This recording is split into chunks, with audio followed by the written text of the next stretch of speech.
nominee for the Republican Party. The two options that we have so far are Trump and DeSantis. That's shaping up to be the big contest.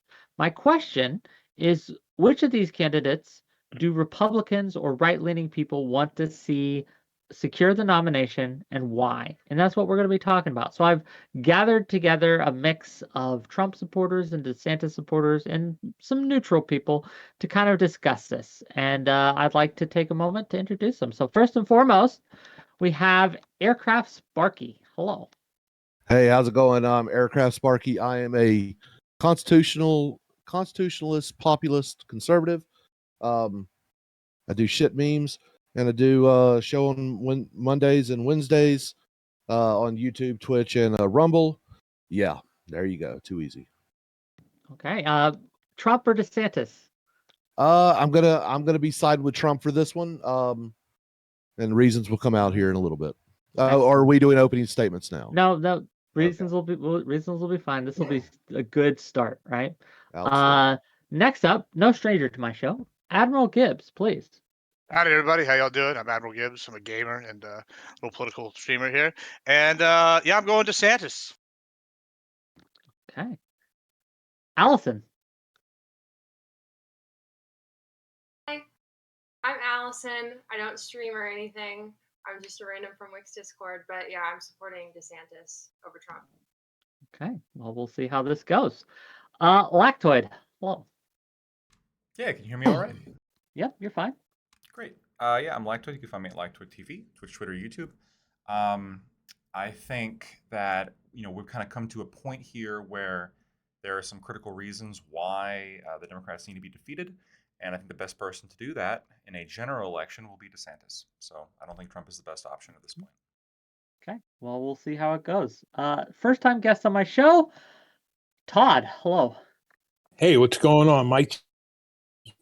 Oh, just we can hear you. All right, beautiful. Yeah. Are you a Trump guy, DeSantis guy? What you got?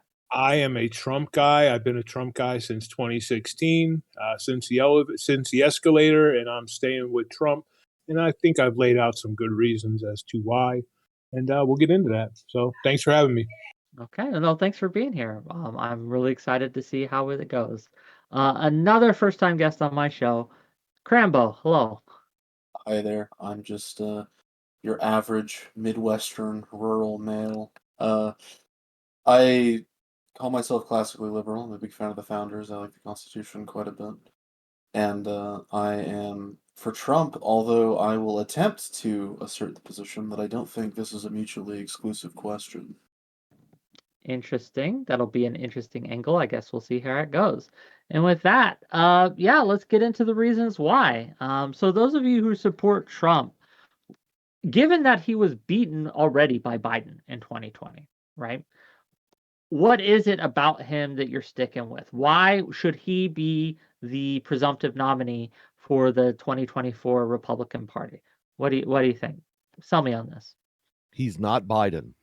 Biden's already proven to the world what he can and cannot do, like walk on and off stage, complete sentences. It was a bad decision to elect him. America is starting to see that, and there you go. I mean, look, if Biden actually decides to run, all of this is going to be thrown into the public's face. There's not going to be enough for the media to cover up on it. He's going to have to actually campaign this time. He doesn't have COVID to hide behind anymore.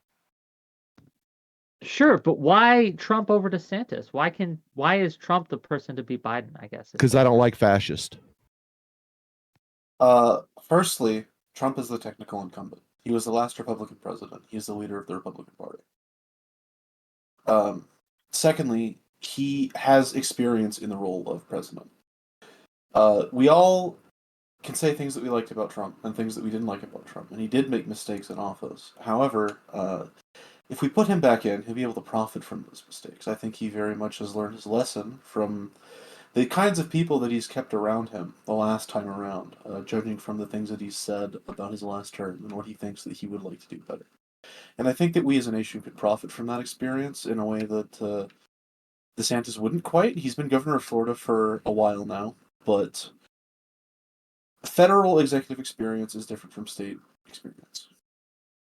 Okay. Okay. And Todd, what about you? Why Trump over DeSantis? Like, why are you Team Trump? Well, I'm Team Trump for one because I'm loyal, unlike DeSantis, who would not have been there without Trump. And just everything, like I'm a little bit of a protectionist too, so I have no problem with tariffs. The one problem I had with Trump was when he talked about due process and taking away guns, and maybe some things on the budget, but and maybe COVID. But I mean, I don't know what we're allowed to talk about on Twitch, so I won't get into too much about that. But yeah, so I'm just more of a loyal Trump supporter. Of course, the 2020 election was the most freest and fairest election ever because again we're on Twitch, and yeah, so I just want to see like best out of 2 out of 3. You know what I mean? Run it back again. I don't think Biden's going to be the nominee, but again, I said Michelle Obama in 2020. I was wrong there, so I'm gonna put that. I think Newsom or Michelle Obama. So really, it's just a loyalty thing. And I got some things that I'll get into. I don't want to take too much air out of football, but is anyone familiar with Ken Griffin, the Republican George Soros? Okay, so in November of 2022, Ken Griffin started coming out, and basically he wants to get back to just the old Republican wars for oil and stuff like that. And I'm not really Republican. The only reason why I mess with a registered GOP is because of Trump.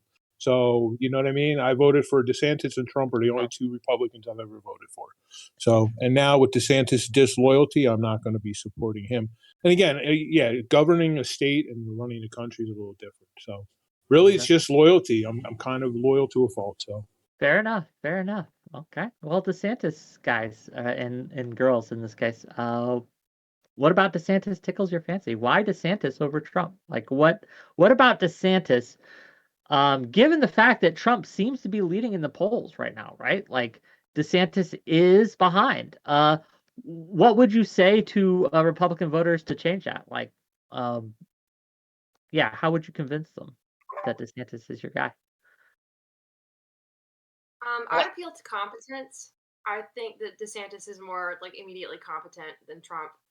And yes, Trump has experience in the presidency, whereas DeSantis doesn't. But he was a federal legislator for 6 years. Okay, he was in Congress, and then he was the successful executive of the state. Like he won his second election in a landslide.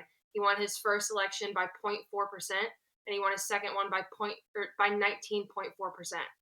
So just like he can win an election. Like Lactoid said it earlier, but I think he's the general election candidate. I'm going to piggyback off what she said. Basically, on top of that, he also served in the United States Navy, from 2004 to 2019. He's a former lieutenant commander. He's got like real world experience. It's not like Trump who's guessing what Kim Jong Un's going to do. He's a real world military commander. He knows what the military is capable. He knows the ins and outs. And not only that, he was in the Navy. The Navy is our biggest, threat multiplier. So these are all things that I think assist him in like, going forward. Now, as compared to like Trump, DeSantis has had measurable like success in pursuing his policies. Like you can look at what DeSantis has said he's going to do, and he's done it. Versus Trump is a populist. He'll say he's going to do one thing and then do another thing. It's a pretty common issue that Trump has overall, in my opinion. Yeah, I wanted to just add real quick. Please. So there's like two elements I think we have to look at when it comes to deciding a candidate, and that's going to be electability, but then also principles, right? Is this person actually a good candidate? Would we be happy if this person won? And when you look at DeSantis, the way he actually has governed Florida, what has he done, right? He has governed Florida incredibly well. Florida has a massive budget surplus because he actually cut state spending and was financially responsible. And now Florida's doing very well financially, right? He does have a solid background. He did serve in the Navy. Unlike Trump, he hasn't really lived this sort of playboy lifestyle, which people are free to do, but it does lead to some issues later on down the line, which is what we're seeing now with a lot of these lawsuits. I don't deny a lot of these lawsuits against Trump are probably bullshit, but DeSantis simply isn't vulnerable to them in the same way that Trump is. I think DeSantis appeals a lot more to independence, and he has proven that he can win. I mean, for God's sakes, the man flipped Miami, right? The urban area, a majority-minority urban area in Florida, he flipped to red, right? That is an incredibly impressive thing, and I think it's something that he doesn't get a lot of credit for. I think that Trump is just very risky, and the biggest wins of Trump were just simply his court picks, his court nominations, which DeSantis would be doing anyway because all of those court picks are nominated, or I guess recommended by the Federalist Society to begin with. So I just don't see a lot of benefits that come with having Trump go again. I think that he's very popular amongst the Republican Party, but that's kind of about it. Fair enough. Now, Sparky, you mentioned that you don't support fascists. You don't support DeSantis because you don't support fascists. Can you elaborate Yes. a little bit? Well, it's very simple. He's doing the exact same thing that Joseph Biden is doing to Donald Trump with the DOJ by weaponizing the government against his political opponents. He's doing so against Disney.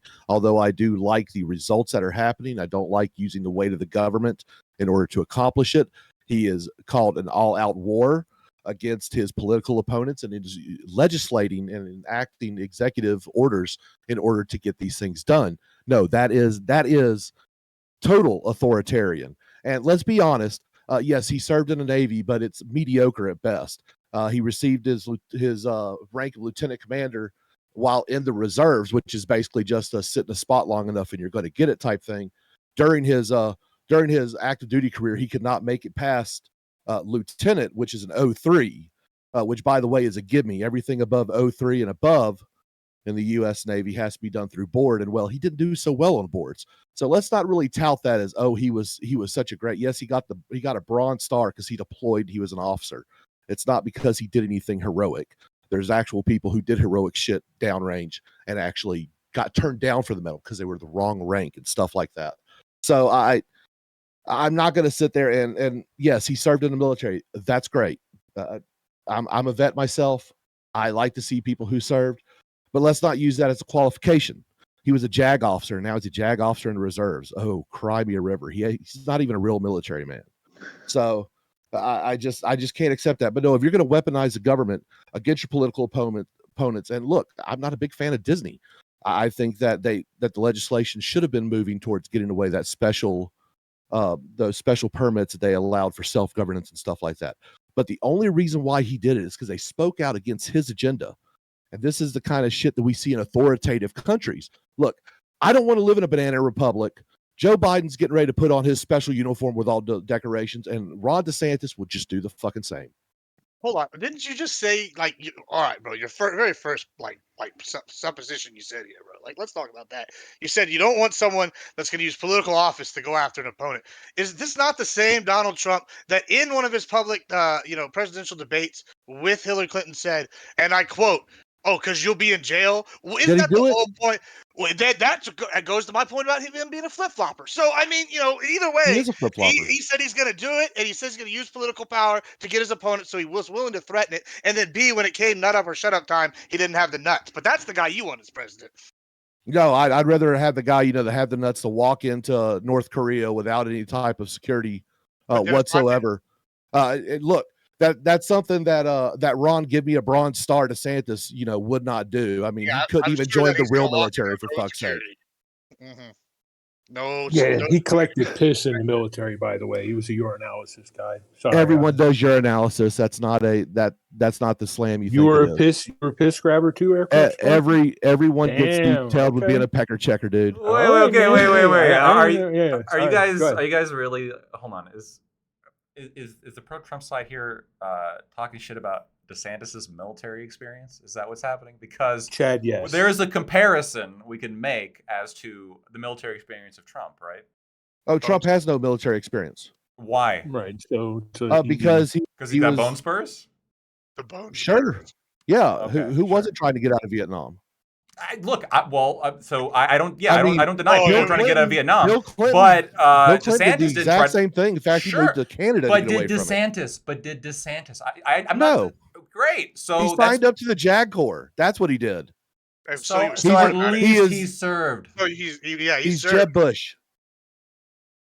He is not Jeb Bush. Come on. He is exactly Jeb all the Bush. He's Bushes- Harvard. all the Bushes He's get a Harvard pass for what educated their and father everything did in else. World War II. All right, all the Bushes get a pass for what their daddy did in World War II. He's an American hero. So when it comes to military service, so Yeah, but the That's fine. Bushes are part of the reason why. And I took some notes. Allie, I wanted to go back with the two-time winner thing. Yeah, and he would not have won without Trump. So again, we would not be. He was losing he was getting killed by Putnam and 30,000 votes. I would directly attribute that to the three that he did. I mean, the guy cut a commercial with his kids building a wall, and now he's not pro-Trump. So again, it's really just a character flaw to me. Admiral Gibbs, the policy matters. Yeah, I guess he did some things good. I mean, we still have red flag laws in Florida, so I'm not, I'm a Florida resident. And then Lactoid, you said that no deficit. Well, that's in the state constitution. You can't run a deficit, right? You have to balance the budget in Florida. So, and didn't Marco Rubio win Miami as well?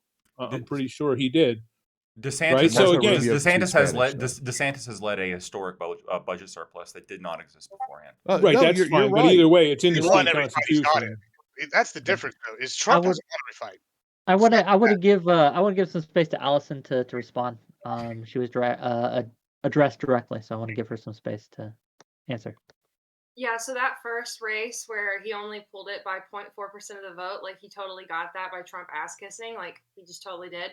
But the second time where he pulled 19.4% above the Democrat, I feel like things had already soured between him and Trump because it was already like kind of obvious that he was going to make a presidential run, and Trump was already calling him DeSanctimonious and whatnot. So like, I feel like the really impressive election was not the one that he leaned on Trump for, but he definitely did lean on him for the first one. So yeah, well, and I'm sorry, I don't mean real quick, and that's what I was coming. So Marco Rubio won by about 19 points in 2022 as well. So I mean, that is red now; it's no longer purple. You know what I mean? So I'm trying to, you know what I'm saying? I'm trying to help my side. But who flipped it? Who flipped it red? Right? Who flipped that area? Not DeSantis. You don't think DeSantis was wildly popular in No, I live here. No, yeah. Until he came out against Trump, and no, that was not up until in November. There was no talks of DeSantis running. Let's remember that, right? That wasn't until. Well, maybe there was. Maybe there was. I'm not saying that. I'm talking about Alley. I'm not saying DeSantis won because or won Miami and with killing in Florida because he said he was going to run for president. What I'm saying is like he had a lot to do with the fact that Florida is now a solid red state, right? Florida's been people moving from California. I live here, so I mean, I'm telling you, even I'm in Palm Beach County. Palm Beach County is a lot more red. I mean, Trump almost won Palm Beach County as well. So you know what I mean? What I'm trying to tell you is the state is becoming more red. It's not a referendum on DeSantis or DeSantis doing anything great. Well, okay, but no, you have to actually be generous. We have to be somewhat objective here. Look, Ron DeSantis did actually increase popularity of more conservative thinking in Florida. The reason why he was reelected is because one, he promised to remain as governor for his entire term, and two, he brought results during his first term, which were actually very good. It is only during his second term where he has actually decided that he was going to go through and weaponize the government against those who opposed him. And look, that's we can actually sit there and go, yes, Ron DeSantis has done good things. I can even say that. I say in his second term he's gotten a little bit authoritative for me.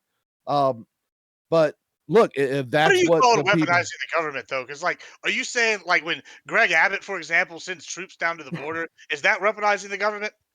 No, because he's actually trying to protect the sovereignty of his state. So you're just saying he's weaponizing the government for what exactly? That's weaponizing the government against his political opponents by enacting executive, like Disney right now. Disney's a political opponent. Yes, because Disney spoke out against his against the Parental Rights and Education Act, which I thought was a wonderful piece of legislation. But because of that, he has targeted them with the power of the state government against that corporation because they spoke out against it. Are you trying to say Trump didn't do any of that? Please tell me where it did happen. Was pretty sweet, though. Can we admit that? Like, it was pretty wild. They basically got to operate like the Vatican. Like yes, and that was installed by the legislative body, and it was the legislative body that actually has to retract that, not the executive. Okay, there are certain things that have to be done a specific way. He's not doing that. He is bypassing that. I mean, what about the investigation of Biden in Ukraine when he was in charge? Like, I want to hold on. Crambo's trying to get in. I want to give him space. He doesn't have a camera, so harder for him to get in. So Crambo, say what you want to say. They did, though. That's the thing. The Florida State Legislature did dissolve Reedy Creek and create a new district because they were displeased with the way that Disney was running things, because they had promised to build an entire city in that area and they hadn't done it in, 60 plus years. The thing is that DeSantis marched into the Florida State Legislature and made a case and called a vote. He didn't do this through executive orders. There were executive orders done, but that didn't involve the dissolving of Reedy Creek. No. See, he didn't dissolve Reedy Creek through executive orders, but what he did is he actually suspended all powers of Reedy Creek through executive fiat until the legislative branch stood in and did something. And that's where the problem is. I mean, Trump literally had the IRS investigate political opponents. Like, he had somebody testify that against, so what everything you're saying is just unequivocal. I mean, I don't really see why it's a problem when we consider the fact that the reason why DeSantis was doing this is because Disney was trying to pull shady things at the last moment by trying to, transfer all of the powers to Disney Corporation from Reedy Creek at the last minute, which were things that were overturned in the courts later. That's why hasn't he been outmaneuvered by this too, though? I'm just trying to hasn't Disney won? Sorry, my watch is going. No, they haven't won. And they're not going to either. Yeah, there's a lot of lawyers. It depends on how you look at the cases that are going on, depending on what they say. But there's a lot of scholars that are saying ultimately Disney will end up losing this, but it's going to be a long, drawn-out battle. If DeSantis does win quickly, if something happens, right, where DeSantis is able to pull off this victory, would this change your mind? Would this up his esteem in your minds, the Trump supporters here, to the Trump supporters? Would you reconsider him as your potential nominee if he is able to pass that really quickly, or get through this legal battle really quickly and have a victory against Disney? Well, it honestly, it's not about the legal victory or Okay. law or potential loss. It's about what he has done. It is how he has enacted all these things that makes me that bothers me, frankly. When it comes down to it, if you look at what Joe Biden has done by weaponizing the DOJ, by going after Trump for the same thing that, by the way, Joe Biden is guilty of 1,000 times over, because as a senator and vice president who has no declassification powers, has taken classified documents and held them in unsecured areas, to include the garage of where his crack addicted son lived in for several years. Yeah, that's a great example right there. If we could see this happening with DeSantis, why would I expect that to change when he got into the White House? Because Joe Biden is doing that right now. Of course, no one cares because Orange Man bad. Can I respond to that one? Yeah, please. Okay. So I think that I've been following the Disney case pretty closely, actually, and I've been listening to a lot of legal scholars talk about it. And I think that, the thing with Disney was long overdue. I've heard from many sources that the Florida legislature was talking about getting rid of Reedy Creek over and over again. Universal approached them not long ago, maybe 5 years or so ago, and they were looking for a special district that would be much the same as the Disney deal, and they were shot down by the Florida legislature because they regretted what had happened with Disney. They were going to get rid of it. I agree that their speech was the catalyst, but I mean, the fact of the matter is that what the Disney Corporation was doing was they had gone into the state legislature of Florida, and they had essentially lied to them. Walt was being honest, but after he died, the corporation completely disregarded all of his promises to Florida. I think that it's completely within the right of the state legislature to revoke powers that were given to Disney on false promises. It is completely within the right of the legislature, and that has been my argument from the get-go. It is how Ron DeSantis started it, through executive fiat. He immediately stripped power from Reedy Creek and things like that through executive order, and then had legislature come in and then correct his mistake. Okay, that is where I have an issue. It is. I understand. I don't want to get caught. It was a mistake, but I was going to move on. I don't want to get caught in the Disney trap here, right? Yeah, there's so many other things that we got to talk about. My answer is real quick. No, I'm not ever going back to DeSantis. Even if he is the nominee, I'm not voting for him. So loyalty is to be clear, if Trump isn't the nominee, you will not vote. I will write in Donald Trump. I'll write in Donald Duck. I'll write in something else. I will not, because loyalty is that big. If you're going to sell out the guy who got you in there, what are you going to do to your constituents? Is there anything Trump could do that would lose your vote. That if Trump said Oh, something of or did course. something, Yeah. or He almost came close with the due process thing because I'm a big gun guy. Guns are like my number one issue. So when he started talking about bump stocks and we'll just take away due process, that was kind of like, yo, pump the brakes. But I mean, compare like short of. I mean, can you give me an example? I don't want to well, say he gets arrested for the issues he's having legally with the classified documents and things, saying still he's writing him in. He actually could have an ankle convicted and bracelet. arrested for this. Yeah, he Can could I be in jump on that real jail, quick? and I'll write him in. Let me jump on that little tidbit. This is what's crazy to me. Let me tell you the biggest thing about the Trump DeSantis and really the like kind of schism that we have in the Republican Party right now between the Trump and the DeSantis, or the Trump and the traditional conservatives kind of group. This is the one that gets me, is this willingness for Trump supporters to just like blatantly disregard any possible thing that happens as some sort of wild government deep state conspiracy theory or Q or something along these lines. But the minute you sit here and bring up that, hey, maybe Trump's not such a good guy, he was hanging out on, Pedo Island with Epstein or something, they're like, that's a conspiracy by Soros to discredit Trump. Well, And he it's just wasn't there. amazing.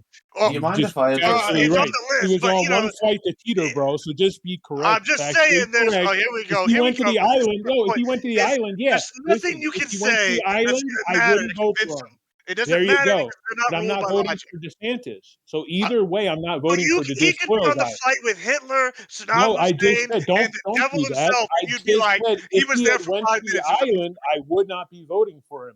But again, in 2015, he's the one who shined the light on that. And if you ask Brad Edwards, one of the to shine lawyers the for light one of on the it. things, right? Okay, so again, he was one of the guys who volunteered that information. But yes, had he went to Epstein Island like 32 times, it would be a non-issue. I wouldn't vote for him. Let me I ask you do this. have morals.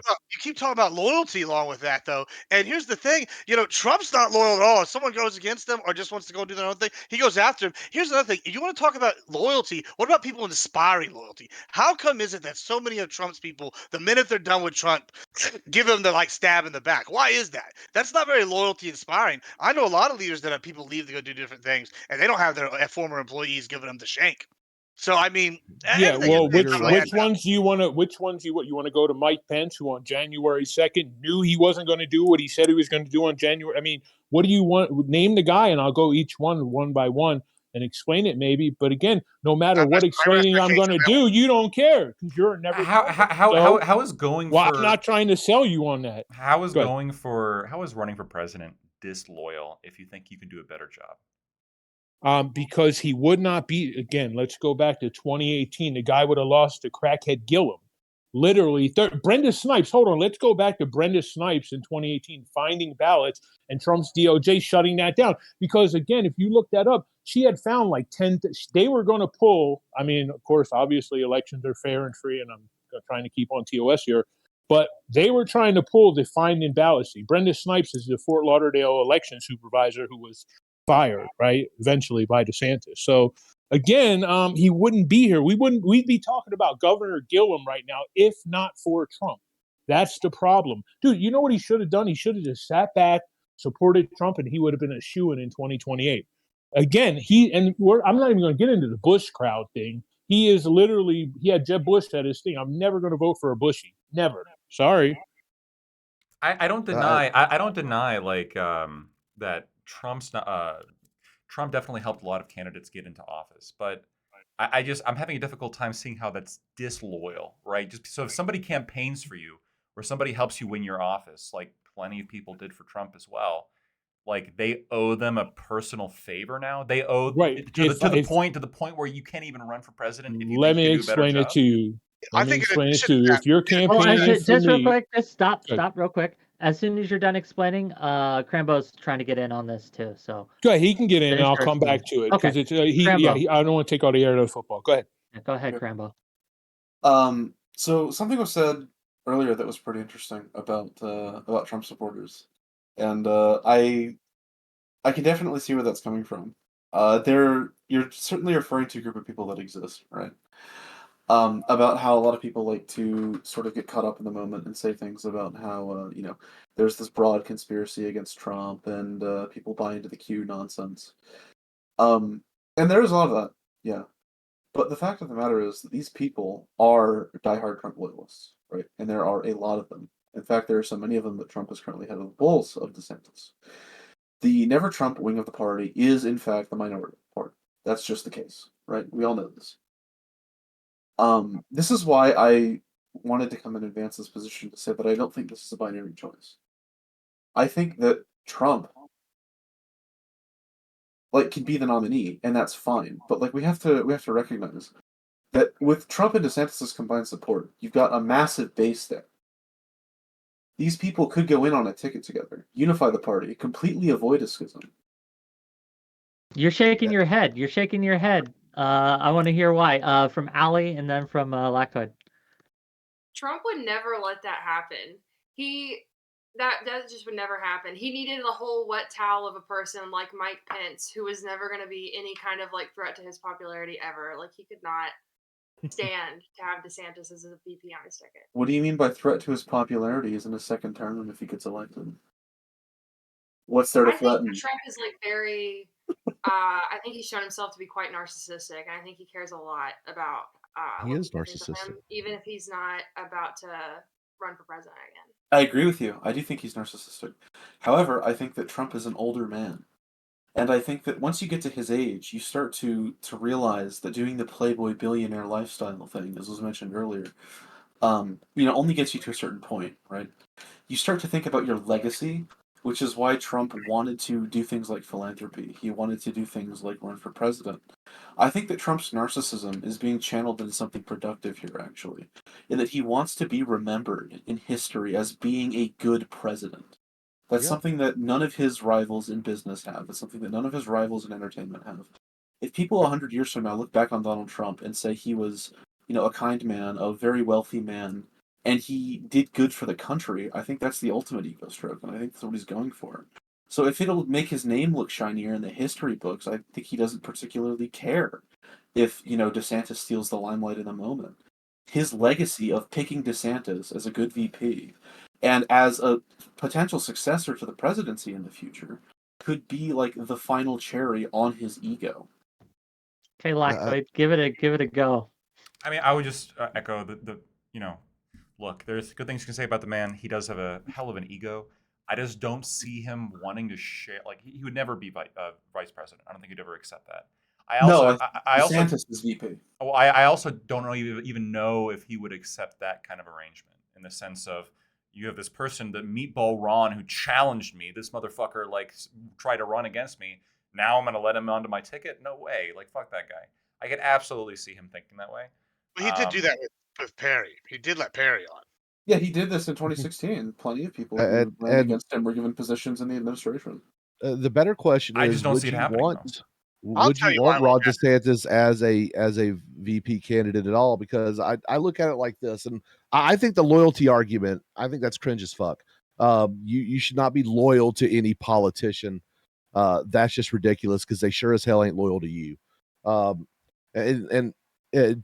Trump can have all of his little sayings, look, they're after you, I'm just getting in their way and things like that. But the reality is, he's a politician.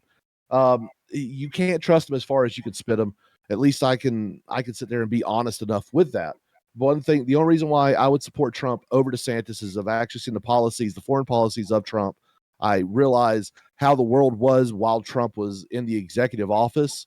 I understood I got to see how the rest of the world saw America, and now America is a laughingstock, and now we're paying billions upon billions of dollars in a foreign war that we have no reason to be into, one of which Ron DeSantis actually supports our work in. And no, if it's something that has nothing to do with us, we shouldn't be throwing money at it. And I can understand, look, you can dislike Trump, you can be anti-Trump all you want, but you should be looking out in a presidential candidate who is going to be looking out for the American people's interest in mind. And right now, I see two candidates. One that wants to, right now, he's talking about he wants to invoke Schedule F, which will get rid of a lot of the bureaucrats that have bloated our government. So that's something I could support. And then you have Vivek Ramaswamy, who is mirroring the same type of things. In fact, I think Trump would do better with a Vivek as a VP candidate than Ron DeSantis. I'll tell you one more reason that it's never going to happen is that as a establishment conservative, like I'm like tied in like with the establishment, right? Like we like our people. It's the same You're a reason that Bush guy. Agent, yeah, I'm a Bush guy. Yeah, it's the same reason Agent 47 over here is saying, I'm not a Bushy. I was like, I am a Bushy. Those guys are the ones that supported DeSantis starting out. We're all over here like going, okay, these are the conservative Republicans. These guys have helped us out for a long time, and Trump's over here a populist. He go whichever way the crowd goes. That's kind of a scary thing to have in power. Don't you Just think saying. that the ability to pivot to the base is a good thing? No, I don't think so. Not when it's like pivot to like just outlandish wild things all the time. No, wars for oil are good. Wars for oil and killing 1,000,005 I brown mean, people. I'm You just know? like I'm a No. like if we're gonna be honest, I'm definitely a nationalist in that respect. So whatever's good for America and is good for me.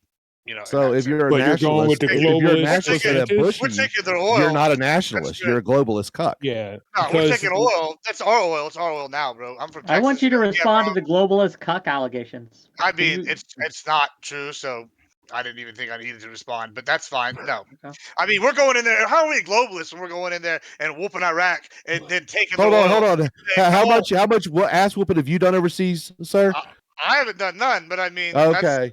not Yeah, my go job. sign up and then I'm you the can one actually that. advocate for I mean, my such. family's done it. I'm just gonna pull the old Bush thing, and we're gonna say I'm good by default. Yeah, I'm And one of the this is victims. I'm one of the victims of George Bush sending us into wars we had no business going into.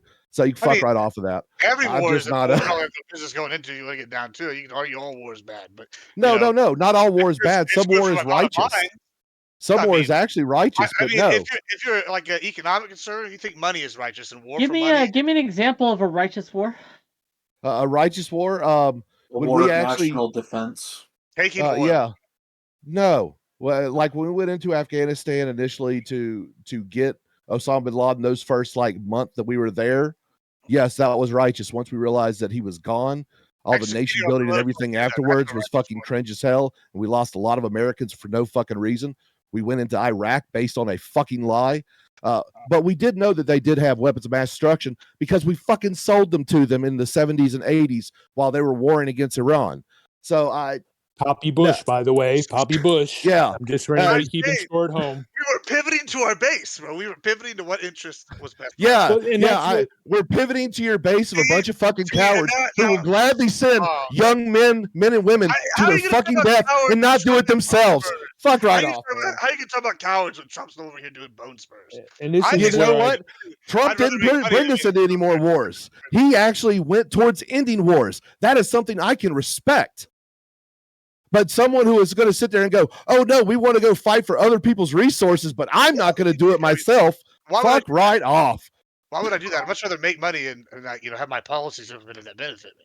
Fucking When global. Then you should be anti-war. When you say like Be moving anti-war. towards like getting us out, like you could make that argument. He didn't get us out, and in fact, he deployed larger weapons in Afghanistan that had been used before, right? Like the mother of all bombs, right? Like we're dropping incredibly To be heavy clear, you're ordnance. talking about Trump here. Yeah, Trump. Yeah, Okay. Trump. Yeah, he would have been was- out he was- by he was May deploying 4th incre- of 2021. The Moab. That deal was already Yeah. put in place. You- And they were lying about Syria. The troops were literally getting, Yeah. I forget what the name of the guy was. They were moving around. He'd be like, hey, did we get everybody out of Syria? They're like, oh, we just got 50 more guys, which is really 500 or 1,000 guys. So they were literally, his commanders weren't even telling him, let's not talk about Milley calling China in October, not after the election, prior to the election, and telling them to give him a heads up. I want to circle back to this guy, Ken Griffin, who runs Sequoia. This Political article was big.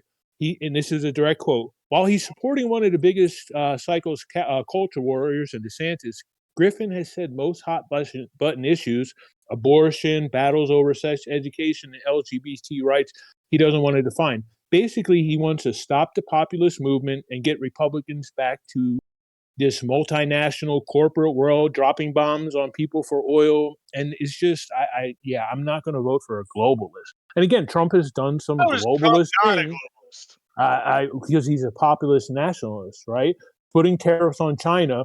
So another thing, you can argue whether tariffs work or not. That's a protectionist movement, and something that DeSantis, he just came out this week when he was at, I think it was Dominion. He was at one of those lawyers in California. I got articles. I'll post the links in the Discord, and he said he will not impose those tariffs. So See, Yeah, so but that's an easy with pick for Russia me. instead. That's kind of a problem.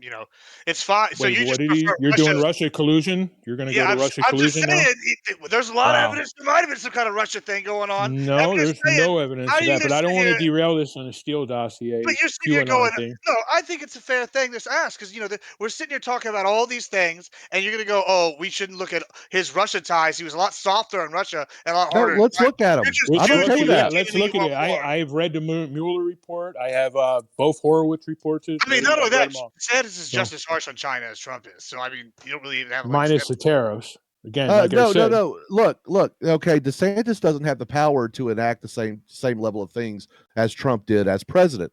So it's really non-comparable. And no, DeSantis has been strong against foreign adversarial countries such as China by pushing to enact things like foreign land ownership, which, by the way, I believe America needs to get with the times and ban all foreign national land ownership within the confines of America.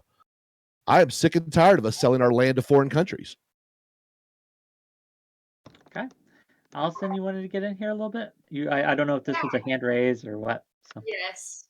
Yeah, okay, so there was kind of a little bit of an implication there earlier that DeSantis is just like so excited to get us into a war with Russia, like American boots on the ground to fight for Ukraine. I'm just not No, seeing it. Like when that statement wasn't made. it was That not claim wasn't stated, made but by I felt anyone. like it was implied. No. You're putting things where there isn't. My statement was, and precisely, is he is in support of wars we have no thing going into, and that is hearkening over to the Ukraine conflict. And Oh wait, yeah, so just real quick, is that a knock on DeSantis for you that he does support yes, funding Ukraine? yes, Wait, so did because you're Trump. supposed to be at a. He is actually for not aiding Ukraine, not participating in the war. He was for arming Ukraine prior to the war. Yes. Okay, which he there did. is a difference. No. There is a difference. No. No. Hold on. Well, hold on. So you have somebody who began, right, because before him, Obama was not doing this. He began arming Ukraine with lethal aid, right? He was giving them weapons, and so he's arming and funding the militarization of Ukraine. And then when asked, well, how are you going to end it? He said, I'm just going to sit down and talk to them, and within a couple days it'll be over. You really think he is like this is his real policy? You think when he's put forward no actual policy as to how he's going to end that war, and his history shows that he arms Ukraine? You don't think he's going to continue doing that? So what I would suggest what he would do is Trump was considered a madman on the international stage. Supposedly, and I don't know if this is true, he told Putin that if they were to invade Ukraine, that he would drop bombs on Moscow within the hour, which is quite possible, considering the weapons that we have, where they're located in the world, and everything else. I don't know if he would actually do that. I don't buy that he would end the war in 24 hours, but I guarantee you, Trump is one of those individuals that the world goes, yeah, we're not going to test that. I mean, hate to break it to you, man. That is what it is. Trump sound like he's like Stone Cold Steve Austin. If you come in my house and you go to Ukraine, we're dropping bombs on you in an hour. Do you know how ridiculous that sounds as a foreign policy? Actually, no. That's actually the way a lot of foreign policy works, man. I don't know how much foreign policy you've paid attention to, but yes, there's been on multiple occasions. Okay, we so will fucking kill you and your entire family. We did that to Gaddafi in 84, by the way. Which one is it? Is he anti-war and not going to bring us into a conflict, or is he so like such a geopolitical like pro-war madman hawk that people are going to really fear not him? Pro-war. So then why would people fear him? Then why would people fear him? Why would people fear him? Because he is actually such a flip-flopper that it is hard for the international community. Whoa! Wait a second! Stop! All of you, stop! Yes, because I just want clarity on this. I just want clarity on Oh, this. but flip-flopping's better. Yo, can I switch sides? No, I'm just kidding. I'm just kidding. Please, give me a second. Give me a second, because I need to ask this. I need to make this clear. So, in your opinion, Sparky, right? The fact that he is so wishy-washy and unstable That's the way a the world sees him. pro Yes. for you. Yes. That's a something that you like. You know Okay. what? I want Trump in for this So, reason because he let- is let so me- unstable that the other world leaders don't know if he's going to go red zone on him, and so because of that, we want Trump in the office to make sure no one fucks with us. Is that So your Ronald fucking Reagan is a prime example of someone like that. When Libya fired on an F-14 in the middle of the Mediterranean, within a day, Gaddafi's entire family tree was erased, and that is the kind of policies that Trump alluded to, Or and it was scared the shit.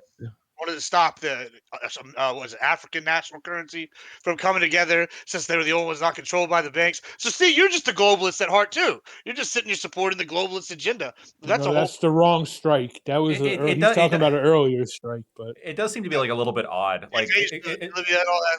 there's something, I'm really just trying to comprehend where you're coming from, my guy. Mister, I'm going to send everyone else to go fight things so I can enrich myself. But you like a war hawk though. You want somebody who's unstable. No, I want someone who will go hands down. If you fuck with something in American interest, we will erase your family lineage and we'll move the fuck on. But you want an anti-war? But you want an anti-war candidate? Yes, I do want an anti-war candidate. Yes. Do you see the I want contradiction? someone who will look at you and say, "I will murder your entire fucking family. You will exist. You will cease to exist from history, but we're going to stay out of wars otherwise." But there's nothing wrong with that.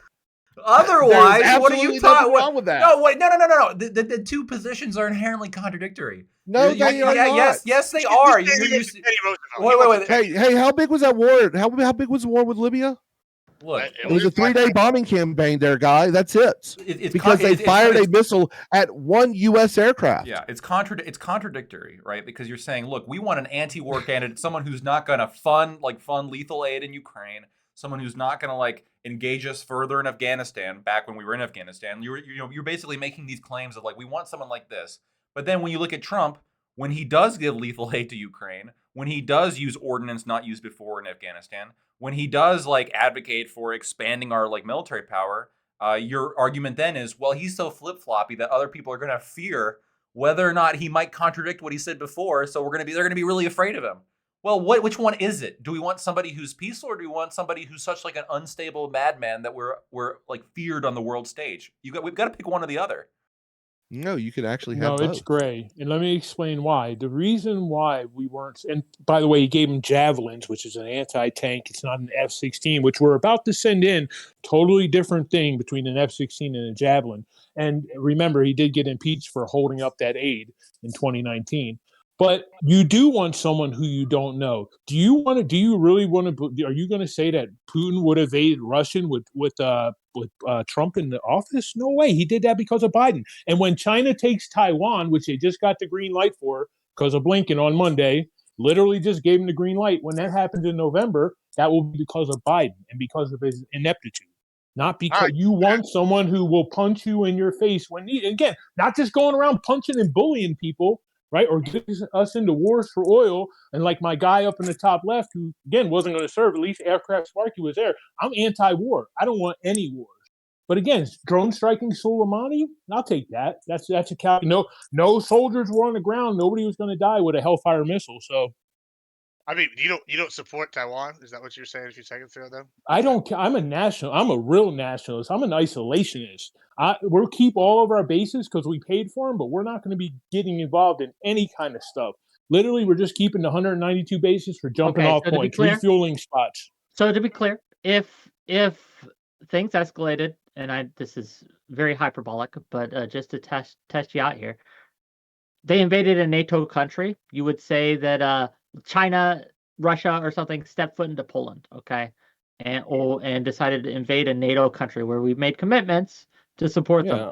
You're in isolation, and we signed treaties on that. You would say no. You would say no. Article 5 would kick in. We have to. Do okay, that, so you would support NATO. it in that case. Now here we go. The F-16s are going to take off from Poland. So if Russia And then now this is how proxy wars work. Those F-16s are going to strike into Russia, right? That's probably what they're going to do. They're going to do a bomb and run. Again, I wasn't in the military. I'm not trying to play like, strategist. But wouldn't Russia be okay with striking those? Because again, the Ukrainian don't have the runways to land F-16, so they're going to be taken off from Poland. So wouldn't Russia be justified to strike Poland? And then doesn't that bring about Article 5, the self-fulfilling prophecy? F-16s can take off from roads, for Christ's sakes, Yeah, man. they don't. I don't understand the point. Like Okay. they don't Well, need a specialized airfield. Yeah, right. it doesn't even take special age equipment or anything to launch it. It's okay, it's so they're going self-contained. to be in Ukraine. Yes, The yes. That F-16s. is the only likely. way they are going to be Right. authorized for transfer. Okay. Yeah. Yes. You want to bet $10 on that? I'll send you a super chat to your stream or whatever. Mark my words, they'll be in Poland, guys. Man, Anyway. only $10? You want? I don't only want. I mean, I don't what's want. the big I don't about it, want to go bud? big We about already it. have- I'm like, we already well, have I'm stuff in poor, Poland. man. I'm poor. Sorry. I mean, it's not like we're sending F-35s to the Ukraine. That would be a lot different. Okay. Regardless, fair enough. So if DeSantis was in power, right? What are you worried about him doing that Trump wouldn't do, right? Like what things would DeSantis support or stand for that Trump wouldn't, that you'd be like, oh no, man, DeSantis, that's not okay, right? And this is just an open question. So Well, I think I've already answered that. I believe Sure. he would continue the same policies that Joe Biden is doing by weaponizing the government against his opponents. And you So- think Trump won't? Yes, because Trump hasn't. I mean, he already And that's where the difference is. Okay. Talk is cheap, and actions are real. So at the end of the day, Trump talks shit to Hillary Clinton on the debate stage. Yeah, because you'll be in jail. Yeah, that was a great one-liner. And have the IRS investigate several opponents. Um, Just off the top of my head. okay, yeah. Obama did the same thing. Okay. And no, it's bad. That's Fair enough. bad. Fair enough. But no, that would be. I honestly believe this is my problem with DeSantis. It's very simple. I don't care about his charisma or lack thereof. What I do care about is the fact that he has done actionable things against what he considered to be political opponents to push agendas. I don't agree with that. We're seeing that with Joseph Biden right now. I think that is wrong. I think that is more than an impeachable offense. I believe that's an imprisonable offense. It is unconstitutional. It's un-American, and we shouldn't be having those things. So you I don't think want someone Biden like should be that in doing it. prison? Yes. Okay. But Fair enough. Can I ask, regardless of who you want to win, right? Who you would like to be the nominee, okay? Who do you think has a better chance of winning, right? In the general election, to be clear. So regardless of who you want to be the nominee, right? Whether it be Trump, DeSantis, or some third party, or some dark horse candidate like Vivek or something, right? Who do you think has the best chance in the general election of beating the Democrats, and why? okay. So Well, I before, want to give Allison a chance first. You did cut her off earlier, so yeah, I'm sorry, Allison. I apologize. Okay, I honestly think that DeSantis would be the best candidate in a general election. I think people hate him. Yeah, they called him Death Santis for a couple years, but like he doesn't have the same kind of negative partisanship value that Trump has. Like, yes, the people that love Trump fucking love Trump and they'll turn out, but the people that hate Trump fucking hate Trump. Like DeSantis's quote unquote weakness that he lacks charisma, like that honestly just gets people on the other side fired up about him less. Like maybe they underestimate him a little bit. Like I honestly do think that if Trump won the nomination, which I think is probably the most likely situation, I do think he'll lose in the general again. And he keeps denying that he lost in the general last time, which we might have different opinions about that. But I don't think that helps him. I think the more that he does that, the more it hurts him. So I just don't see it happening. I think the best scenario for a general election would be DeSantis as the candidate with Trump's endorsement. That's the best case scenario. Why is that better than the joint ticket? Because the joint ticket's never happened. So I'm talking about in my opinion, realistic scenarios. I don't see a joint ticket happening.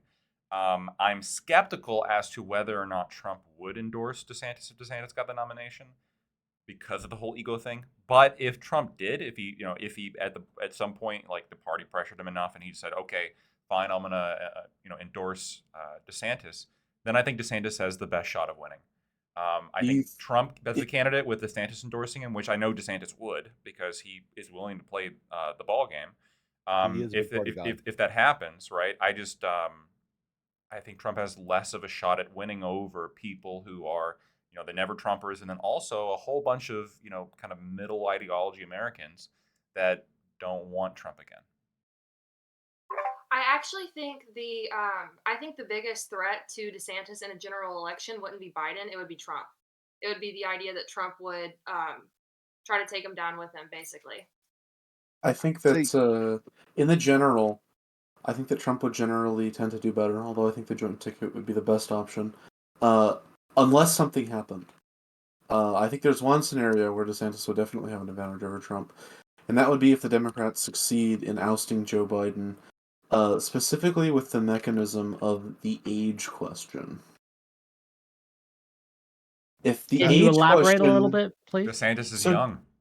He is. That's his advantage here. He doesn't have the cognitive declines that you see with Joe Biden either. If DeSantis is in it to win it, he's going to pound age, and he's going to pound it every day. He hasn't been doing that, which is what makes me think that a joint ticket might be possible. Well, nobody's talked about. He's socially inept too, like eating pudding with your fingers. Like I'm talking about DeSantis, so he hasn't. I mean, his rollout and stuff like that. Yeah, you haven't heard the pudding fingers? Yo, listen, he eats pudding with his fingers. Hold on. I want to hear the story, Todd. So he was on a plane or somewhere without a spoon. And you know how you got a snack pack? Well, any of us would just squeeze the pudding out. No, what does DeSantis do? He takes his fingers and he sticks his fingers in the pudding. Dude, that's a disqualifier too. You guys didn't know about the pudding fingers? I didn't know about that. Listen. Okay, they have denied these allegations wholesale. They have denied them, but again, listen, my guy's still shopping Russia collusion up in the left corner. So if they can do that, I think pudding fingers, I think I can run that all the way through. Listen, he's getting killed by memes too. The Trump crowd, and in 2016, right, we let the never Trumpers back in. I don't think we do it this time. Ketchup. I don't know how you argue that. I cannot. Anything with ketchup, right? I disavow that. And well That's done, not steak. well enough. Yeah, well, I like mine mid-well. So again, it might be part of. Maybe I got a character flaw too. Yeah, mid-well. Oh, don't do it. Oh, I'm out. I'm leaving. Oh, he did two fingers, by the way. I'm just saying, if you want to do it, take them both. There you go. Yep, that's your guy. That's your candidate. That's your candidate, Allie. Disqualifying to you? I'm not denying it's weird. I'm not denying it's weird, but like, I don't know. I think someone eating pudding with their fingers is like, I'm less concerned about that politically than being found liable for like sexual assault, right? I'm not saying that was like a proper lawsuit, but I'm saying that in terms of who's gonna push, like, okay, on one hand, like if Trump's the nominee, they're gonna be pushing that. And then if DeSantis gets like the nomination, he ate pudding with his fingers. I'm not too concerned.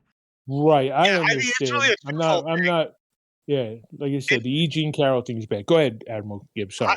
I'm a little torn on when it actually comes to who's going to have a better chance in like a general. Like now, as far as like who's going to win the Republican Party, I think we all know who's probably going to win, barring some massively unforeseen thing. But in the general, I don't know who would have a better one because I almost feel like there's already talks from both parties, Biden and Trump, saying that they might not even have a general election debate. And I think that if we had DeSantis, we would actually be able to have Biden come in there and debate and show how lack of cognitive, he's got going on, as opposed to with Trump, they're going to be able to say he's just going to derail it and we're not going to have it. And Trump's already, I don't even know why the Trump party's even gone along with this or put out statements indicating they might be okay with no presidential debates. But it just seems very unwise not to have, because it looks like Biden's going to run unopposed. The Democratic Party seems to be unifying around him and forcing people out that even suggest that there might be an opposition. And so we might not even know what he sounds like at come election time by the time we have to go vote if we get Trump. That's just a real possibility. Now, do I really think they won't have any debates? No, but I mean, so it's kind of like that. And on the charges kind of issue, here's another thing. I'll guess this will be a pro-Trump thing, is that, yeah, he's had a lot of these charges and they're bad. right? And they might get him. However, it also seems like every time they have one of these charges, it turns into a campaign event and he gets more popular. So I just don't know that it's kind of like she was saying earlier. Trump does is charismatic, but he does bring in all the negative people as well, like that are like anti-Trumpers and hardcore. So I don't know if his current set of like charisma bringing out all of his supporters is going to be a pro for him as opposed to the neg of all the people he hates versus DeSantis is kind of an unknown. And I think we can get him in there and actually see Joe Biden destroy his next chance of presidency with his clear dementia or Alzheimer's or whatever he's got going on. See, I think a more interesting question is, regardless of who gets the nod for the nomination. Okay, I'm here representing Trump. If DeSantis was to win, would I be willing to vote for DeSantis? The same question would be to the gentleman right over here, just to the right of me, who is a Bush supporter. Would you vote for Trump if DeSantis didn't win the nod? I think that's a more interesting question because here's the deal. Well, let's ask it. Let's ask it. Because electability. So Yeah, just- on elect, Sure. and I'm gonna give the answer. I'm gonna give my answer right off the bat Sure. for you. I'm gonna make it easy. So electability, when you're looking at a general election, Trump has a lot more hurdles to overcome than DeSantis. If DeSantis was to win the nod for the nomination, I would begrudgingly punch that ticket because I think any trained monkey would be better than the trained monkey that we currently have in the office. Okay. And with that, let's just go around real quick. Gibbs, Trump gets the nomination. Do you still vote for Trump in 2024? Yeah, it's a no-brainer. Yeah. Yes. Okay. Allison, Trump gets the nomination. Still voting Trump? No? So you would I can't not. do it. Okay. I'm sorry. Fair enough. I hate it. Fair enough. Orange Black man Toy. that bad. I don't know. Okay. Fair enough. Todd, if DeSantis is a nominee, do you vote for DeSantis? Oh, you already said Nope. you write Nope. in. Yeah, I'm Gotcha. writing them in. Okay. And Crambo, DeSantis gets a nominee. Are you voting DeSantis or are you sitting this one out or doing something else? I'd vote DeSantis, but I'd like to hear him talk some more about the Second Amendment first. Fair enough. Fair enough. Yeah, and Okay. DeSantis is kind of anti. And Donald Trump has his problems with the Second Amendment Yes, too. he does. The bump stock thing was Yeah, he pretty does. fucking bad. But when it comes down to it, both of them actually, Ron DeSantis openly supports fucking red flag laws, which is unconstitutional on so many grounds. Yeah, that's a problem. Yeah, that's a horrible problem, and Trump has nodded towards them, which I think is terrible as well. Our rights are being eroded slowly but surely through power and federal government. The only reason why, because when I DM'd Whick about this, I said, look, if you need someone, I'm willing to come on. And he's like, well, I need someone for Trump, and I'm like, okay. I'm not diehard Trump. I'm really not right now. I like Vivek but he just doesn't have Tell us enough. on Vivek. Well, so he's got some great ideas. I like his ideas of between 18 and 25. If you're not actively serving in some capacity, you should have to take a for civics temp check, test real or quick, something just like for temp that. check. If you're in my chat, any of my chats, whether YouTube or stream, if you've heard of Vivek, if you know who he is, press 1. If you don't know who he is, if you've never heard of this guy, press 2. Okay, I want to see kind of the general rate. Continue though, please. Yeah, I've but not he's heard of got some interesting ideas, and they're not horrible because we have a lot of. I think one of the biggest problems in American politics right now is someone in my chat is saying this is more of a debate of who is the lesser of two evils, and you're actually right. There is no deal with this. There's problems with DeSantis, there's problems with Trump, there's problems with every candidate. And unfortunately, we are stuck with the lesser of the two evils. One thing I like about Vivek is he's coming up with these new ideas. He wants to actually bring more informed voting. Hey, if you're not currently serving as a doing Greenpeace or some type of civil action or doing military service, something, you can't vote until you're 25 unless you pass a civics test. I think that would be great because most people don't understand how our government works. Did you just argue Starship Troopers? That's literally what you're arguing. You're like, you got to have service to be a citizen. Is that Service what guarantee you're? citizenship is fucking based. Oh my lord! All right. I also Yeah. see. I'm actually a person who would argue if you're not a landowner, you can't vote. Because if you're not willing to invest in the country, you have no reason being Pandering a to part of its Yeah, origin. it sounds like a poll tax to me. But I'm all for civics, right? We definitely need to get more civically engaged. The kids are The only not doing problem their with this best. is that I But don't trust the government to decide who can and can't vote. exactly, that's what I'm saying. It sounds like it's going to disenfranchise a few brown people to me. But again, I'm all for civics. Like I think we need more of it. How is learning about physics being forced to pass a civics Civics. test? How is that? How is Again, that it sounds like a poll disenfranchising tax, right? brown people? Isn't that what we used to do? I'm just saying. He started No. saying that. It's So what kinda the weird poll to me. taxes actually were was Well, you just said landowner, and originally that was white landowner. So well, no, originally you it didn't was just no, you it could own was. land regardless of your race. No, I That's believe it said white landowners. But again, I'm no, not it going to didn't. It argue and said derail. landowners because Mm, actually women in could vote as long as they were 1790. landowners. Yeah, I Yeah. think 1791 immigration Regardless that of came how into we that too. used But to do anyway, it, we're gonna start just real quick. Regardless of before we get into that rabbit hole, right? Is there anyone else who would support something like this, where like some sort of civics test or some sort of you have to be a landowner, Lactoid? Anyone else? Wait. Not the landowner part, but He likes Okay. civics. the Yeah. Civics test the part? civics Yes, test the is landowner, no? yeah. I would support the landowner well before I do the civics test. Why? Because there's at least some merits to like, hey, I just studied up on something and now I can pass a civics test. I could be like Bob from another country and then come in here with an agenda and read a civics test and pass it. Now I can vote. Versus, like he said, let's have this guy who actually owns land and can invest in the country and build on it. Whatever. Now, both of them, the prerequisites that are terrible, terrible fucking ideas. But I mean, if I had to choose one, at least the landowner's got a vested interest to keep his area like doing well.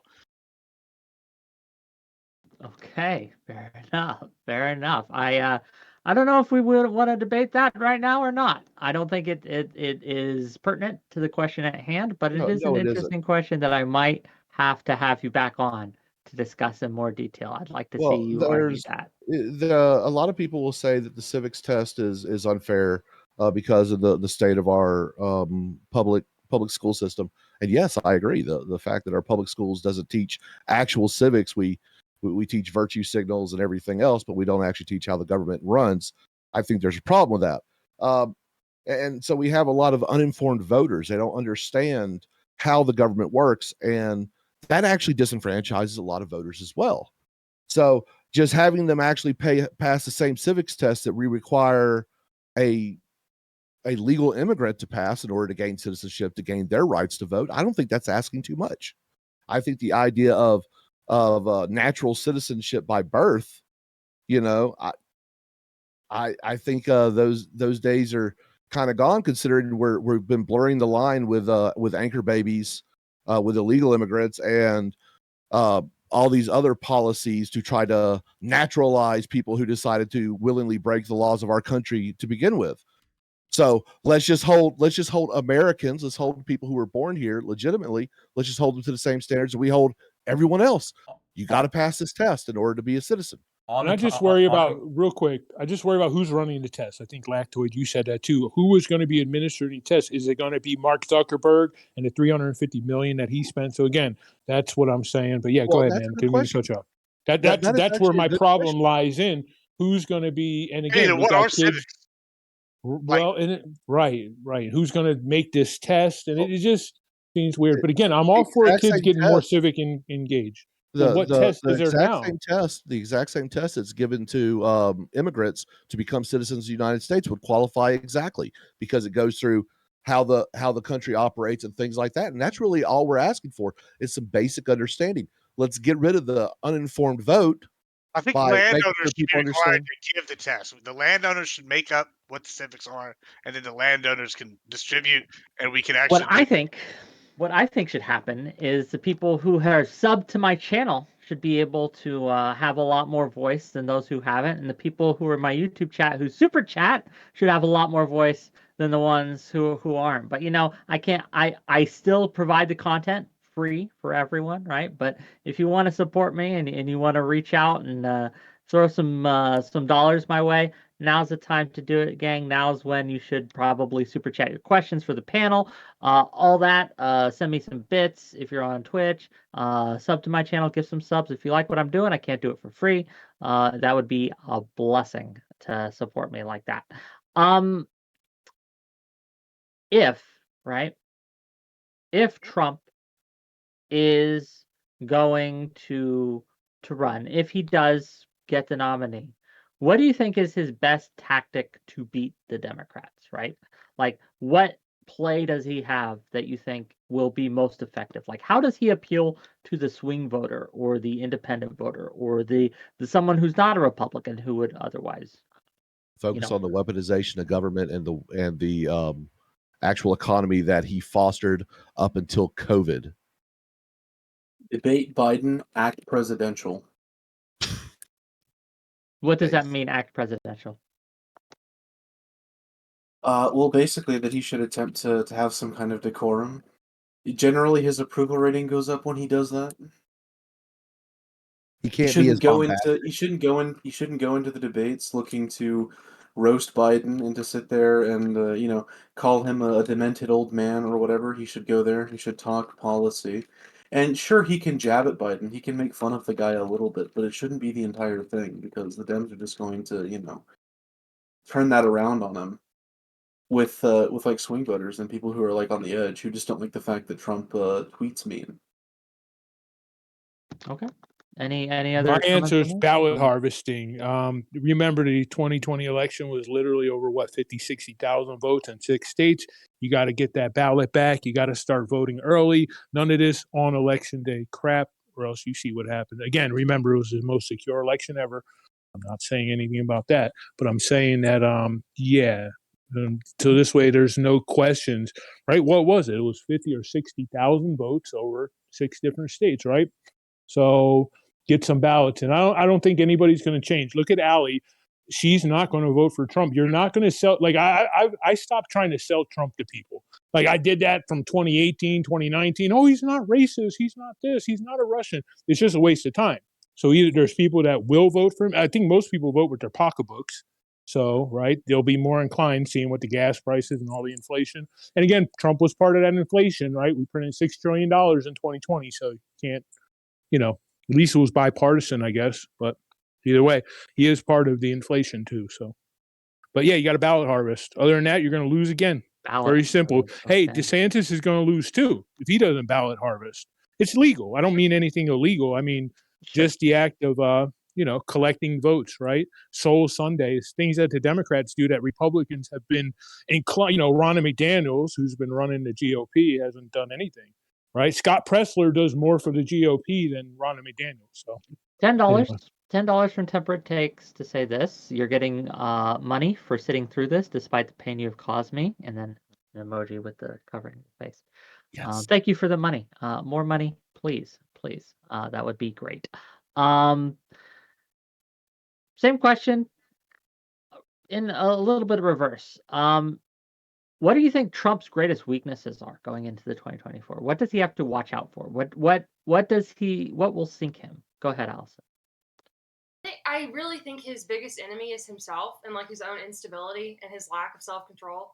Like the fact that he just did that Brett Baier interview where he basically said that he did the shit with the classified documents that they are charging him with. And we can argue prosecutorial, like selective prosecution, and you can maybe make convincing arguments for it, but prosecutors have discretion and they're allowed to charge him for it. And like that interview he just did would have been against any like decent lawyer's advice. Like no lawyer would have certainly his lawyer was like, please don't go on the interview and say these things. And he did anyway. Like he gets in his own way. And I don't think he can not. Like, I honestly think he's like so truly unstable. Is that the consensus? I mean, like, yeah, he's just unstable, right? And if some people see the instability as a good thing, and some people see the instability as a bad thing. But I think if you're somebody who doesn't like instability and you prefer maybe somebody who's more consistent, some people might use the word principled, but I mean that's I guess a little bit of a loaded word. I would use the word principled to some extent. You're going to kind of push them away a little bit when you are not that, right? When you're kind of less about the principles that the people who voted for you are pushing for, and more about maybe again ego. I mean, I actually agree that it is himself, and this is gonna sound kind of stupid when I say it, but I think it's a real concern. But it's not like his instability or public persona. I think it's gonna be his physical health that gets him. I think that's his biggest enemy. I don't think it's the same kind of issues that Biden's having with his mental downcline. But I mean, if you look at his diet and like he's published his diet, what's the man eating? The man's eating like well done steak and cheeseburgers every day. I'm not a scientist and I'm not a medical expert, but I can't imagine that's going to lead to a long life at that age. I would assume that he's got to be at risk for some kind of heart attack or going into some kind of coma if he does have some kind of health scare. And I think that's something that the Republicans and Trumpers that haven't really talked about at all. They act like he's this like god tier, man's man, like he was out here wrestling bears in the woods like Putin or something. But like I really think that we should be concerned about this man's physical health, and I don't think anybody's talking about it at all. He drinks Diet Coke every day. Like Every day. I mean, and we're not even talking about just like heart disease. Like the Diet Coke thing's good point. My grandmother died of like kidney failure, and like these are all things. What are we gonna do? Jump him in like front of the line to get a kidney transplant if it's stuff? Now, I'm not saying I have any evidence that support this, but I'm just basing off like he did have a COVID scare, and he's openly admitted it. What this is his diet, and like he skipped his physical for how long until they did it or whatever. But it just indicates to me that he's got some physical concerns. Okay. Trump's biggest weakness is how he presents himself. Yes, his health is something to be concerned with. He's an older gentleman, but by all accounts, by people who love him and hate him, he runs circles around them all. He works insane hours. That's just his work ethic. The whole present himself more presidential. That is a constant and legitimate concern, because the way Trump acts is not what is considered to be presidential. That's both a strength and a weakness, especially if you're sick and tired of voting for the same people who are part of the same 14 or 16 different families that essentially has ran this entire country from its founding. He is not presidential. That could be a strength, but that is more a weakness, because it does bring bad optics to the office of the presidency. How can we get any more worse optics than Biden? But I'm sorry, you weren't done. Finish. Sorry. Well, Jimmy Carter. That's how you do it worse than Biden. Jimmy Carter is like a top president compared to Biden, I would say. Jimmy Carter did more good in his post presidency than he ever could during his presidency. That's where Jimmy Carter gets his pass. He was a shit president. Right. It is what it is. I would say the unpredictability is the thing that we do vote for, right? I'm tired of let's just take the 2016 debates when he told Hillary Clinton about the carried interest loophole. And he says, look, I benefit from it because that's on the books. And the reason you're not going to shut it is because your constituents won't let you. Like, no politicians really said that to us, right? Because I'm watching those debates and I'm like, whoa, he's breaking it down and saying it real. His biggest weakness is letting disloyal people like DeSantis, Mitt Romney, I don't even need to list all the disloyal people. Can you list who around Trump? I'm just curious. Who's been loyal? First of all, for just real quick, $5 from Head for Hydra Twitch TV to say, if we move to the civics test to vote standard, how do we feel about a proficiency and safety test to own a firearm? No. Negative. Terrible. So test to vote, no test for firearms. Well, both would require a constitutional amendment, and I would not even advocate to make that without the amendment. Okay, for a Second Amendment, it's the same thing. You would have to do a constitutional amendment. I would not support that amendment, because the right to defend yourself is a right, period. And do people not defend themselves through voting? Actually, no, they don't. Okay. Because if they were actually defending themselves through voting, Black America would never vote Democrat. Okay, well, I want to comment briefly on this. So when we're talking about voting is more than, people tend to dress up voting in the language of, representation, speaking up for yourself, speaking up, those kind of statements. But voting isn't quite that, right? Whenever you vote, what you're doing is you're imposing your will on other people, right? Whenever you vote for a policy, you are, through raw power, imposing your will upon the other people in your community. And there's some people who we already say, look, they don't have the judgment to do this. We don't trust their judgment, like children, for example. We don't trust their judgment. We don't want their will imposed in our community, so we don't let them vote. If you have somebody who is like essentially a child in the sense they don't know anything about what's going on, do we really trust their judgment imposed, like their judgment when it comes to their power being imposed on their community? I don't know. There's a real concern there. So no, I think the civics test for voting is an interesting idea. I support it. With guns, this is going to sound weird. I actually think there's like less risk of damage with that than there was with voting. Yeah. But yes, I do. But I think there is a consistent argument you could make for that with guns. Okay, this is We going to already have be stop just real quick. This is going to be next week's topic. I think I'd like Lactoid, Sparky. I'd like you two on this. I have some people who would disagree with you, and I would like. Are you familiar with who Sock Done Left is? Would you like to fight him on this? I've debated him. I could Yeah, arrange that. I've debated him a couple times. Yeah. Okay, but that's next week. But I want to get back again. I want to get back to what we're talking about today. I want to try to re-rail this train. Okay. DeSantis,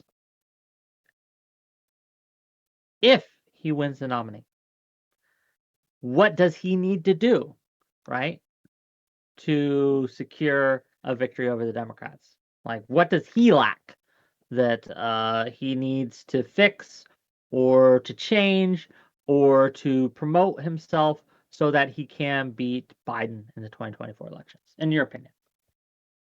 He needs charisma classes. He needs to do more media. Sorry, you can go. I was gonna say he needs to do more media appearances. Like, he's afraid to do them because everybody calls him like socially retarded, but he needs to just do it anyway. So that's like a big problem, is that he's like so behind. He needs to spend 2 weeks at Mar-a-Lago. He needs to fire whoever tried to do so, to be honest. He needs to fire them, hire a new like representation agency or something. It's Just not the steer- representation; it's him. Oh, It's really, it's he's. They say he comes into the office and he doesn't even say hello to people.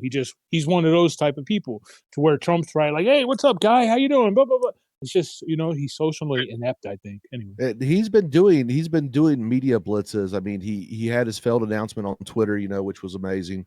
He just did a deal over in San Francisco where he was talking about bums shooting heroin and taking dumps in the street. He's doing media stuff. He has no charisma. He's dull.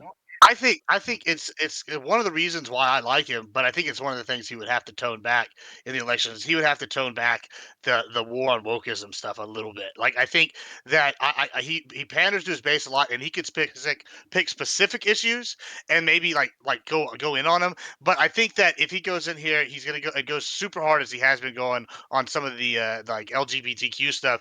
He's gonna really rally like the same people that are like never Trumpers that come after him, which I think is his one distinct advantage at the moment. But if he goes and keeps just like hammering this as his like main agenda point, now if he sticks to some of the other anti-woke stuff like the policing and like the crime, all sorts like there's a lot of them, then I think he'll be doing fine. But I think he needs to tamp it back on a few of them if he wants to do better in the general.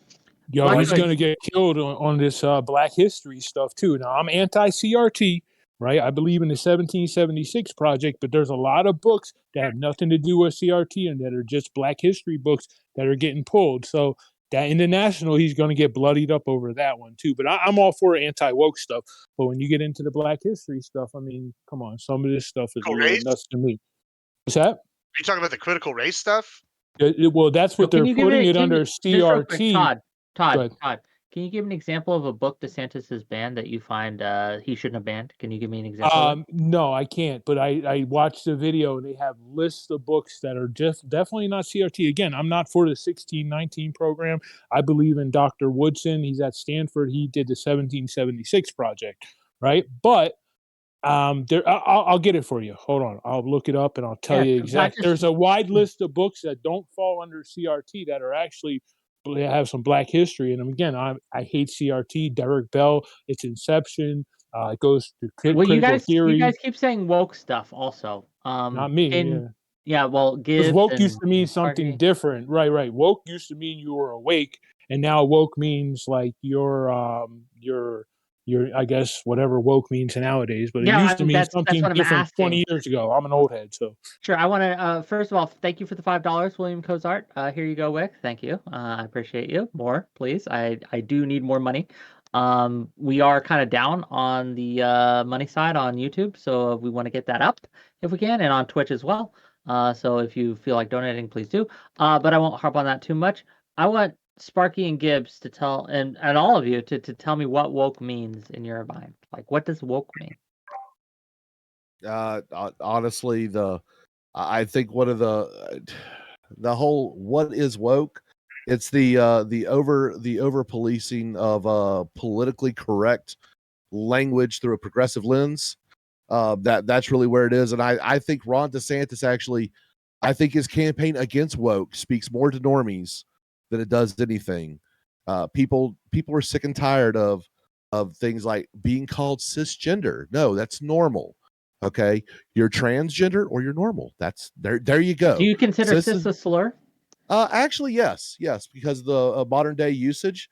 And no, I'm not a chemistry equation, so Should I don't Twitch really give it. ban people calling others cis? Like if someone came on on my show and started calling me a cishead, a sissy, do you think that Twitch should moderate them? No, I actually think that they should take all slurs and make them good online, because when you have certain words that can only be said by certain people based on the hue of their skin, I think that's ridiculous. The fact that Hassan Piker got banned for talking about a saltine when he was referring it to disparage white people, I think is stupid. I also think that certain creators who say certain words that either end in a hard R or a soft A can be given a pass where others are not. No, free all the speech, go insane with it. I don't care. And if you hurt yourself because someone called you a bad name, Yeah. good. Fit in the gene pool. Does anyone else Life's here good. consider cis a slur? It's ideological language. It certainly seems to be used that way, doesn't it? I mean, I don't think it's a slur. Could I comment on wokeness for just Yes, briefly? you may. So I actually recently had a discussion on wokeness. The definition that I use is wokeness is the pursuit of collective social equity at the expense of individual rights and general health. When you look at a lot of the books that are being banned, right, not just by DeSantis, but also a number of other states and a number of other politicians are pushing for the bans, some of it's just blatantly pornographic, right? So like, one example, and if you're streaming, don't pull this up on stream because it is brutally pornographic. A book called Genderqueer. This is one of the books that has been being banned and removed from elementary school libraries. And then, you have Democrats on the left that are freaking out about this and saying this is homophobic, this is horrible that they're removing this book. But, you guys can look up the book on your own time. And yes, you can very clearly see pornographic and explicit sexual imagery within the book.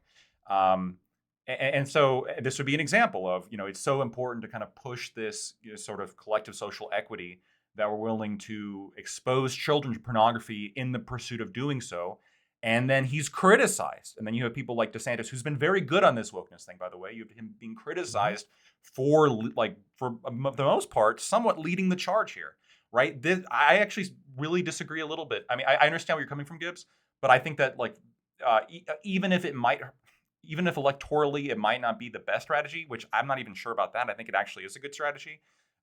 It's so important to be fighting this stuff at this point in time, especially the stuff that's being fed to fourth graders, that I just don't see compromise here. There's just no, and DeSantis is better on this than Trump ever was.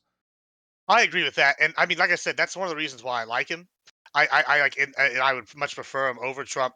Is that I definitely think he's taken to the war, and I'm on wokeism or whatever. And the way I'll define wokeism, I mean, I think you pretty much summed it up in the intelligent people way. I'm just gonna say I think it's the extreme left ideology that's gotten so far past common sense that normal people just can't even deal with it, right? And like I'm going to use a different example to kind of really drive this point home is that, like, for example, Nick Merckx just got in trouble for saying he thinks something should be not around little kids, and they people just are calling him, like, transgenocides, and I'm going to say, like, it seems to be like DeSantis is willing to stand up to these people. To be clear, he said something specific. He said Leave the kids alone. Leave the kids alone. Yeah, and I think that's a general And in the sentiment. context with which he said it Was there was they were fight talking outside of about military school? banning the pride flags and other things from a But it was school. also because there was a fight outside, like a parent-teacher conference, like, sort of thing that was going on that had to do with all that. So my point is, though, is that encapsulates a mentality that a large segment of the population does have. And I do think that, like I said, it's a reason I like him. I think he's going and standing up for that. But I do think it's going to hurt him, and it's going to draw a lot more heat than he would necessarily have. However, I mean, maybe just, like, not go against it is my opinion, but maybe don't make it your leading cause. But I could be wrong on that one. I agree with you that it would draw heat, but I think that if I think almost all the heat comes from people who just don't fucking know what it is, right? When they say, like, oh, like, don't say gay, like, when people, like, named it that, they just had no idea what the parental rights and education bill actually did. I think if they got to a debate stage and people were like, yeah, this whole you're extreme, DeSantis, like, what are you doing? And then he, like, holds up the books that he's been, like, removing from elementary school classrooms, and, like, I mean, I'm not even sure he could show it on TV, right? So that's part of the problem. Like, you probably can't actually even show on TV what we were showing to fourth graders, right? And so, maybe he's limited there on how well he can disperse with those myths. But if Americans knew the kind of shit that was happening, I just don't think that they would have the reaction. I think by and large, most adult Americans would be like, what the fuck? We were doing what? We were allowing what books in fourth graders' classrooms? That's ridiculous. That's insane, right? But then, of course, as people don't know the specifics, and all they hear is book banning, and so then they think, oh, well, that's bad. I'm against book banning. Is one of the reasons, Lactoid, to you specifically, is one of the reasons that you are a DeSantis man over Trump, because Trump did not go hard against the woke stuff from 2016 and 2020. He didn't. You think he failed? I think so. I think he didn't do a good enough job. He was mostly focused on immigration. That was his thing. That was his MO. And even now, a lot of the things that he's bringing up, he's brought up ending birthright citizenship. He, wants to, he's talked about how good his wall is. That's arguable.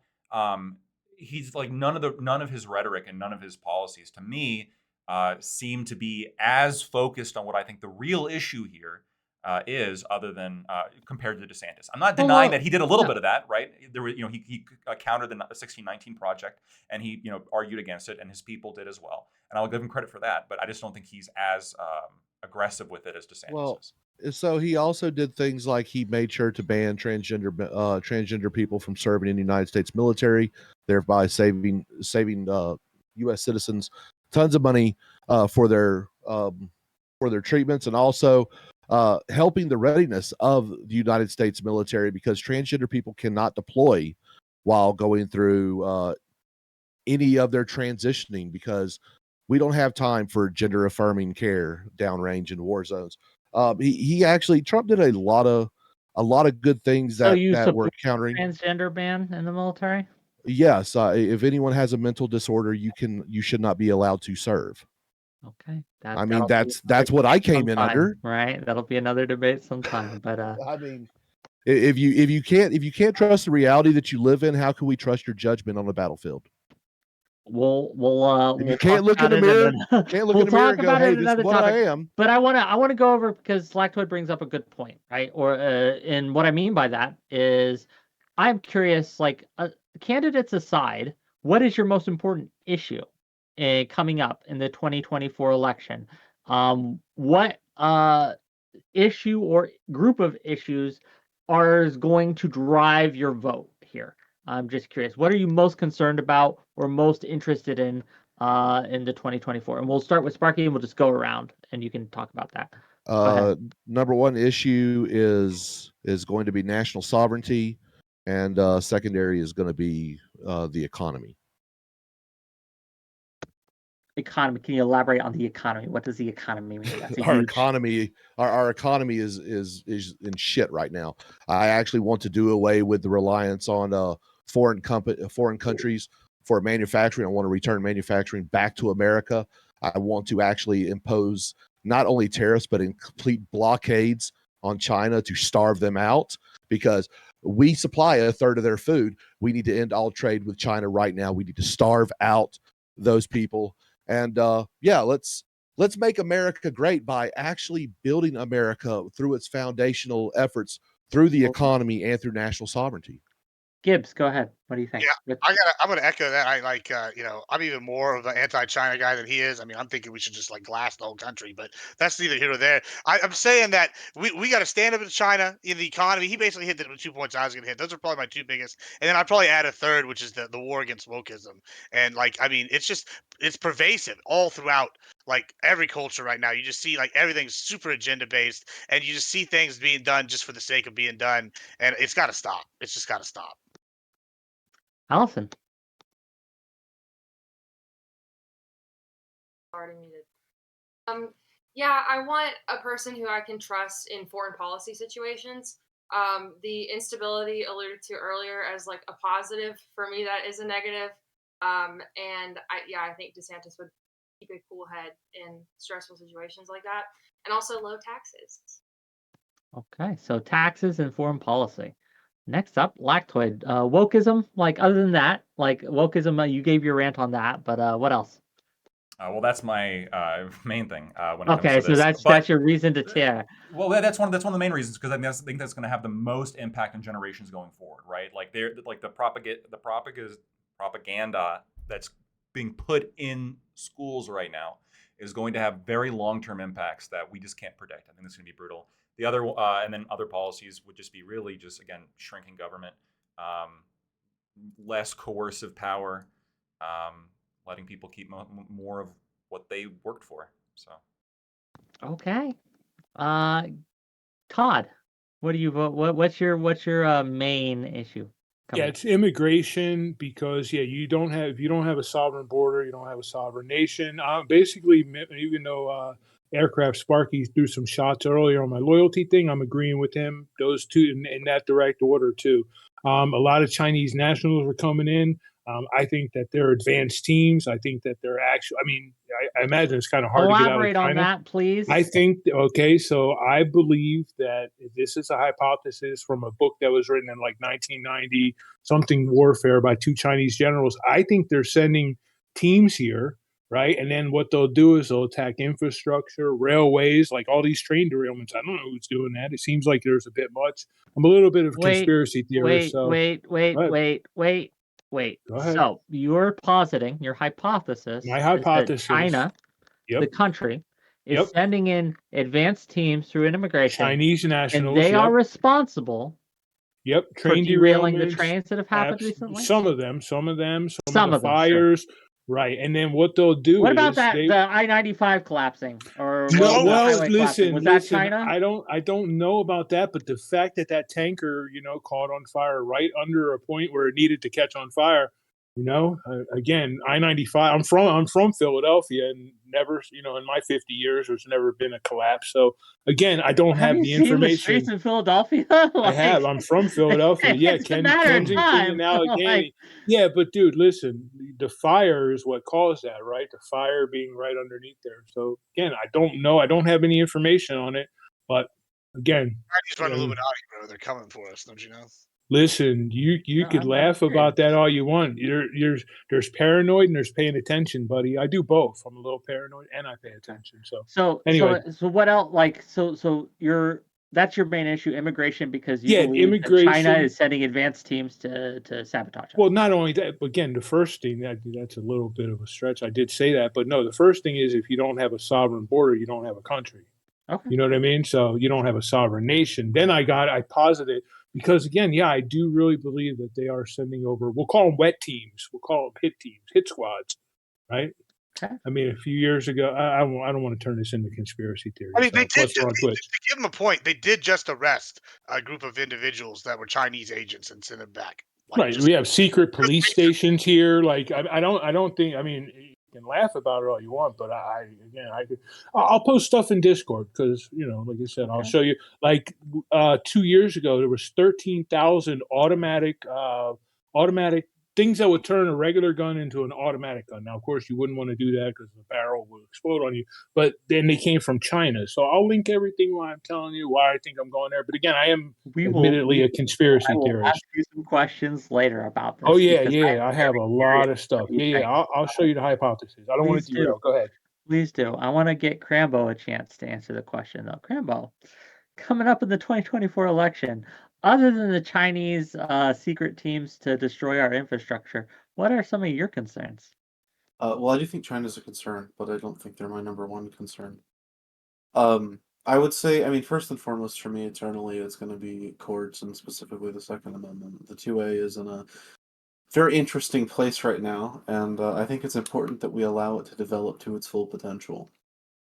The court picks that Trump had were pretty good, and I think that it's important to have an executive that can be trusted with that sort of thing.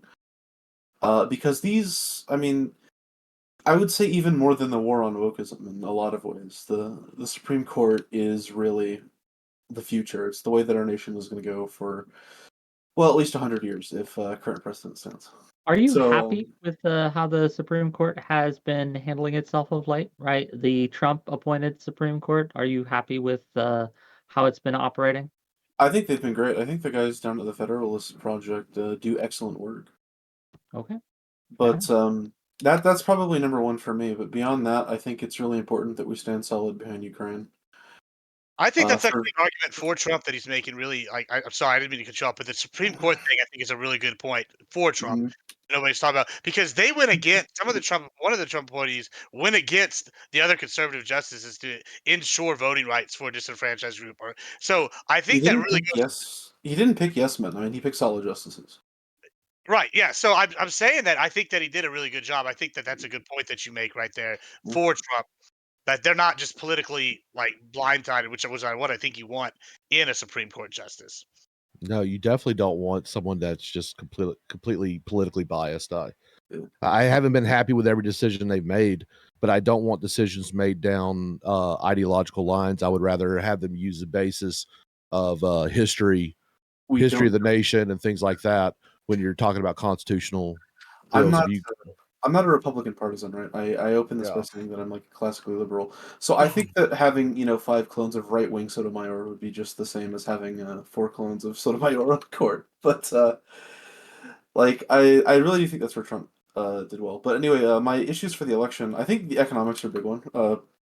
Like primarily stopping inflation is a big issue. I think the student loan controversy is going to be a thing that's going to grow roots as well, especially if Democrats do win for some reason. I think housing prices are going to be a problem coming up in the next decade or so that we're going to have to address in some way or another. And beyond that, yeah, the Pacific region is heating up quite a bit, and I think that the U.S. has an opportunity to stand in and be a leader here to defend countries like Taiwan and the Philippines and Japan, some of which we're obligated to do. Others, it would just be good policy to do. And we have the ability to bring in regional partners like India to help us out with that, and I think that'd be really nice. Okay. So last question before we get to closings and things like that, because I don't want to take up too much of your time. Given the fact that a lot of you, right, are hopeful to beat the Democrats in 2024, you don't like Biden, etc. What do you attribute the Republican loss in the midterms to? Like, why did you, or do you think you lost, right? Like, why did Republicans underperform in the midterms, given the fact that we had all the issues you're talking about with the economy back then? There's still a lot of issues, right, with Ukraine and things like that. So, what about the midterms? Why'd you lose? You mind if I pick that one up? Yeah, please. I don't think we did. I think that there was a lot of hype around the midterms, and I think that that's why people think that we lost, really. I mean, the Republicans did pretty well. I mean, they picked up a few seats in the House. They managed to hold the line. As a historical, from a historical perspective, in the last 30 to 50 years, right, they underperformed midterm expectations. Like, why? Do you disagree?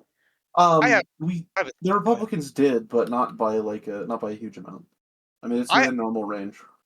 I have Okay. a theory on that, and I think that it's a twofold thing. I think people are miscrediting, saying it's Trump's fault, and saying that it's a lack of political pull. I think what happened was Trump supported some of these candidates, and they got way more of a push than they otherwise would have, or they were worse candidates than what the Republican Party would have probably put in there. Like Herschel Walker has like 6 personalities. The man does not belong anywhere near the any kind of elected office, and yet he was only lost by like what 2 percentage points, 3 percentage points, something really close. So like he put his backing behind some of these candidates who shouldn't have been candidates, and they got massive pushes, and they did relatively well but lost. As opposed to saying, the Republican Party did bad as a whole. They did do bad because of Trump to a degree, right? But I think y'all are misunderstanding the power of Trump's push. If he had got behind the establishment Republicans, which would have been better, quote unquote, all around candidates, I think there would have been a landslide. But instead, it seemed like he picked Handmaid or whoever was quick to come onto him. And I think a lot of Republicans were kind of confused about what Trump losing the election really meant for his popularity. I And I think think the other problem is that there is a bit of a schism in the party. You had, for instance, Mitch McConnell doing things like throwing tons of weight and cash behind one of the candidates in Alaska, which was a race between two Republicans, basically.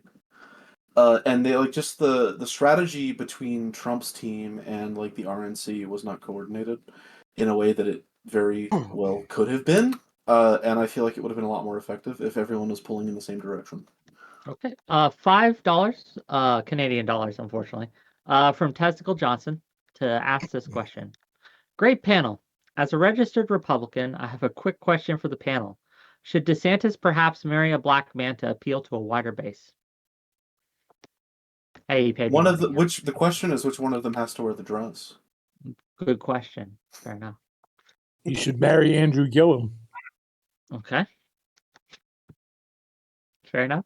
I want to hear from the rest of the. So we heard from Gibbs. We heard from Crambo. Todd, why did the Republicans underperform in the midterms? Abortion, very simply. It's very. That's how bad the left wants to kill kids. Go back to that Wisconsin Supreme Court thing. The Republicans are losing the culture, man. Like it's hard. And again, that's why I went to the black book thing. Like I'm all for banning what's that, Lawn Boy and all the sexual stuff. But again, one of the books, I did look it up for you. You know the little black girl that did the inauguration for Biden? She wrote a book with that poem. That's one of the books banned. I mean, that just seems weird to me. But anyway, the people wanted to kill babies so bad. That's why Democrats overperform. I don't think we can. Anybody who's saying that the Democrats didn't overperform in the midterms, you're coping. You're coping. They definitely did. I think Obama, he lost 70 seats, literally in 2010 after he won in 2008. Then that following midterm, he got smoked in the Senate and in the House. So yeah, definitely the Republicans did underperform, but it's about abortion, man. That's why you see Trump. And again, I like what DeSantis did with the 6-week ban. I mean, I want abortion totally done. That's a personal thing. But so you see Trump already pivoting away from getting strong on abortion, which again, I don't like. I wish it was banned. But again, he's saying leave it up to the states, let the states decide, which is a little bit of a federalist take. So, that's why they underperform. We need to kill babies in this country that bad. So, in my opinion. Fair enough.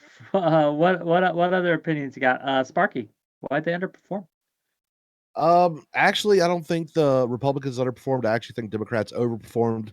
Democrats traditionally have a much better ground game, and with all the legislation that came through with the totally not man-made pandemic that happened, with the Wu flu, or whatever.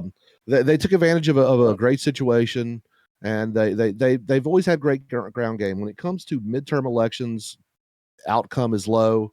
Republicans have got to do something to actually excite the voter base to get them to vote. They're not going to get excited over Mehmet Oz. No. That was one of the worst things worst people Trump could have backed for an election. There's still things going on with Kerry Lake.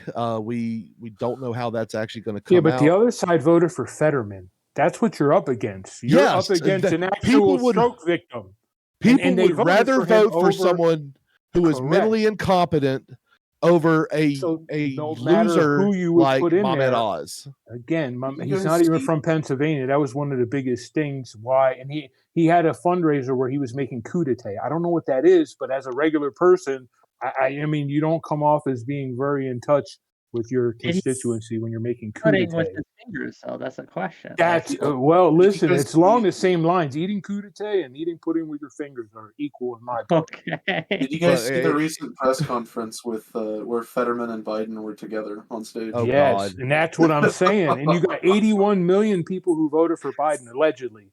So I don't think that you can do much differently other than ballot harvest to solve this problem. Again, Yeah. I know it sounds crazy, but And I think we Republicans want have to got to win. get the Republicans have got to get their urban game on. They need to stop focusing on suburbia. They need to stop focusing on rural areas. They need to actually get in, because there's a lot of people that actually hold the same values as most conservatives living within urban areas. The Blacks problem are is they're conservative. scared to fucking talk to them. Let me We jump are on. conservative. Yep. I want to jump on that because I say this all the time, and this is a big thing in Texas politics right now, is that there wasn't really a red wave nationally, but there's been a massive red wave along the border in Texas. And they've had lots of lower level seats swapping.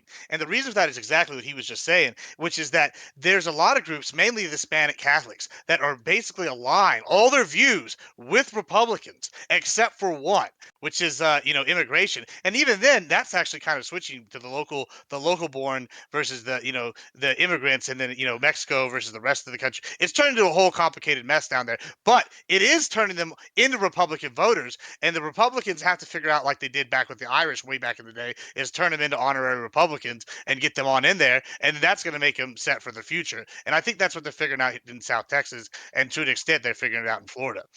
Okay. And I'm the gonna second just plan real was quick. He was very Sorry. solid with the Cubans. Yeah, before we go too far into the weeds here, I do want to get Allison's and Lactoid's answer to the question, right? So Allison, midterms. Yeah, I mean, it's basically already been said, but Dobbs was just perfectly timed for the Democrats to run on that, and it was very, very unpopular politically. And also, Trump backed these crazy fucking candidates because they catered to his ego, and he's literally incapable of putting the party before himself, and he always has been, and he always will be. So Noted. Trump's not a Republican. He's a blue dog Democrat. Lactoid, go ahead. Everything they just said. Poor candidates, and I also think that people overestimated how much of the country is pro-life. I think a lot of people who designated themselves as pro-life on polls, actually weren't. And we saw that with the major shift to pro-choice that happened immediately following Dobbs in polling. So I just don't think people knew what they were talking about when it came to defining their own political opinions. Okay. I actually think that most people are actually pro-life, but they're against accountability. I agree with that. Because accountability. Can you elaborate? yes, because people don't want to take accountability for not being able to keep their pecker in their damn pants. That's really what it boils down to. People want to be able to fuck whoever and go guilt-free. Okay, no. If you're going to engage in an act that could result in the pregnancy of someone, you need to, guys, man the fuck up, and ladies, you need to woman the fuck up and take responsibility for your actions. It's all about accountability in the end. Okay. With that, we accountability in the end, and that is the end of tonight's show, gang. We are going to give all these lovely individuals an outro to have closing thoughts and to tell people where, if you want more of their takes, where you can find them. But before we do, right, I just want to let you know what I got coming up. So tomorrow, 6 p.m. Eastern, we'll be back here, same bad time, same bad channel, to talk about affirmative action in colleges. The Supreme Court is set to hear a case and perhaps overturn a case that allowed this to happen, to allow racial preferences in admissions to the college. They're set to overturn it. The expectation is they will. Is this good or is this bad? Based or cringe, gang? Erudite's going to come on. Lactoid's going to come on. Portland is burning. We got a whole slew of them. Lucy Hayes will be here. Quite a crew. So tune in and check us out. 6 p.m. Eastern tomorrow. Gang, if you like what I do, if you want to support the channel, if you're on YouTube, hit that like button. Really helps out the algorithm. Subscribe if you haven't. Really helps me out. Super chat some closing words if you'd like. I'll read them out. Love to hear them. If you're on Twitch, please consider subbing if you haven't. Gifting some subs. If you already have a sub, that would really help me out. I gotta eat, gang. I need a spoon to go with my pudding, right? Like, I just gotta have it. So really help me out. If you're on Kick, we just got that monetized as well. So throw some subs that way. X Roast X Fist, thank you. Fist, thank you for the sub. Really appreciate Fwick indeed. And with that, I'm going to let all these individuals have an outro. And we're going to start with Sparky. Go ahead. So it boils down to this. Look, I think Americans do have a problem with accountability. We need to make America great by making Americans accountable for what they do. We need to have someone who is actually being held accountable for all kinds of things that he really didn't do. He's had the government weaponized against him. They're hitting him right now. There's an indictment with the state of New York. There's an indictment with the federal government, and there's a possible upcoming indictment coming through the Georgia. And if you look at the merits of the cases, it's a coin flip. The one in New York, I think Trump is actually going to get convicted of because of it's going to be done in New York City. It's all about the jury. I don't think the federal case is going to stick. I don't really care. I want someone who isn't going to weaponize the government against their political opponents. And that is something that Ron DeSantis is doing on the regular right now. We already have one fascist in office. We don't need to have a second fascist take up the mantle. At least the one currently in is a potato, and he can't even walk straight and or talk. So, I mean, I guess Uncle Joe isn't all that dangerous unless you're his 14-year-old daughter and trying to take showers at night. Oh, wait, we shouldn't talk about what a pedo he is. Never mind. Look, whoever you want to be your candidate, vet them. Make sure that they hold some of your positions, because no politician is actually principled. They're all fucking liars. But at least with Trump, we know the monster that you will get. DeSantis, we have no clue where he would go, but if we look at his record in the House, we know that he is for more taxes. If we look at what he has done in the state of Florida, we know that he is for weaponizing the government against his political opponents. I think that's bad. I think Trump would do better by destroying our government, by tearing it down, by doing things like Schedule F. And that is why currently I'm supporting Trump, because I want a smaller federal government overall. And if you fire most of the bureaucrats, that's where it's at. Where can people find you? You can find me on YouTube, Twitch, and Rumble at Aircraft Sparky. You can find me on Twitter at Aircraft Sparky 1. Okay. Go ahead, check him out if you'd like, gang. Thank you for being here. I really appreciate your voice. Gibbs, go ahead. So I guess in closing thoughts, I just think that I prefer DeSantis for a plethora of reasons. And, I'm going to be honest, I voted Trump the last two times in the general, but I voted against him in both the primaries. And a major reason is for, I don't know. I don't know about the rest of y'all, but it something didn't feel good when I voted for Trump. But whenever the options were, Hillary and then, geriatric Joe, it just, you don't really have an option at all. You got to pick one. You got to pick somebody. And, we can't write in a third party because third parties are evil. So we got to go and sit here and we got to go with what we got. It was Trump. Now if I have to choose who I can, it's going to be DeSantis, but come general election time, it'll be Trump. But as far as all these other things and everything, they're all terrible. You can pick the lesser of the evil. That's the secret right there. You can find me on Admiral Gibbs on all my socials. Gang, check him out. Thank you for being here. I really appreciate your time. Allison, please. Okay. Yeah. I think DeSantis is just the more competent candidate.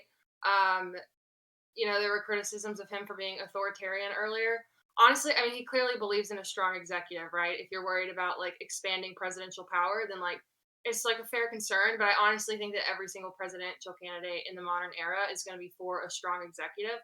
And so it's just I don't know. I think Trump would do it too. I just actually think DeSantis is more capable of wielding that power. I'm not gonna lie. I was reading some excerpts from his book, and when he was talking about getting legislators to do what he wants, I'm like, it's kind of scary. It's a little bit scary, but it's effective. It works. So yeah, I think he's competent. I think he's mentally stable. I think he's extremely qualified for the job. Okay. Where can people find you? You can't. I'm just Stop here. looking, gang. Stop looking. Wick exclusive. Thank you for being here, Allison. Really appreciate you. Next up, Lactoid. Yeah. Thank you for having me on, Wick. Good conversation. I think I don't think DeSantis is a fascist. I think it's actually a hallmark of the left to call anybody a fascist who just because they're effective or just because they happen to have beliefs that don't align with your preferred political candidate. I think he's the best candidate for the job for a lot of the reasons have already been said. And if you like what I had to say about him, you can find me at Lactoid TV on Twitch, Twitter, and YouTube. Thanks. Check him out, gang. We'll be seeing him tomorrow. In fact, are you going to continue streaming after this? Only for about 5 minutes to briefly. Okay, we'll rate into someone else then. Yeah. Todd, please. All right. Thanks for having me first and foremost. But here's my closing. The American way of life is under attack while career politicians destroy our economy and sabotage our nation's incredible potential. But not only are our potential being sabotaged, but the Chinese are here sabotaging our railways too. They're doing a lot of stuff. I'm kidding, being hyperbolic here. I will drop that in the thing. You can find me at Intrigue Live on YouTube, Kick, and what's that other one? Rumble.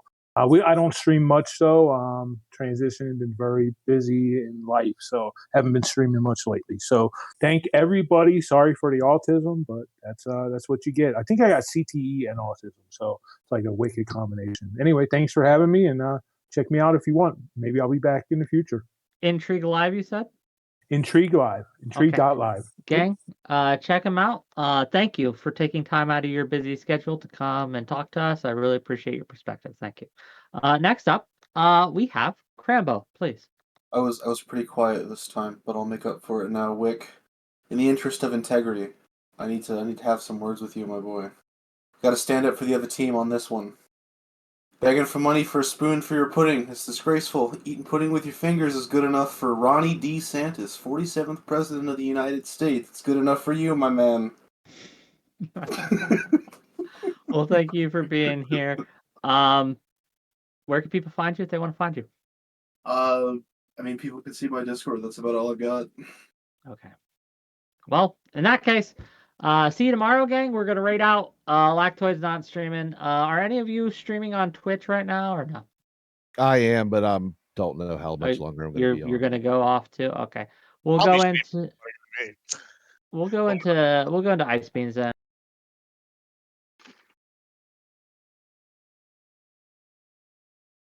Remember when you get there, gang, spam, right? Spam my emotes if you got them, and let her know that Wick sent you. And it is a hate raid. That is what we're doing right now. So make sure that she knows it.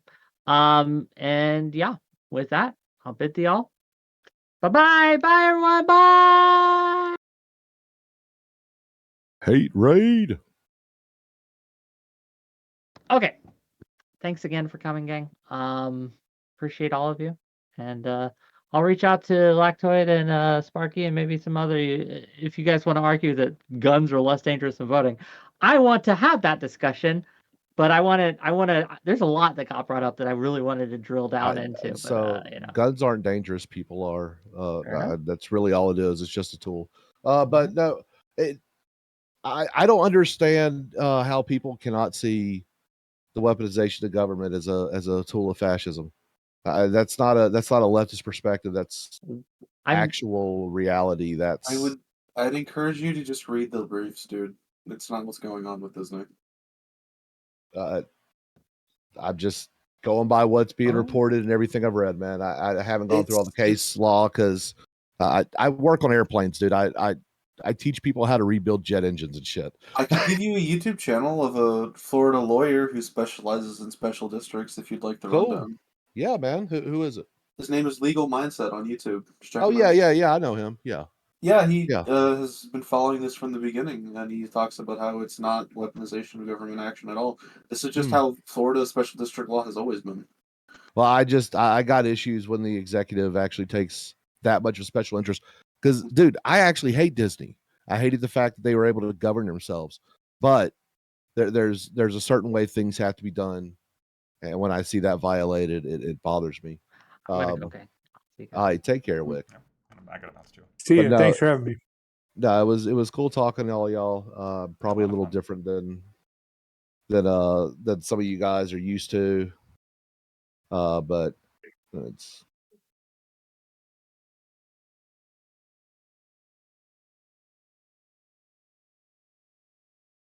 Hey, Roland, can you hear me? What's going on, man? I just wanted to add to your headache. All right.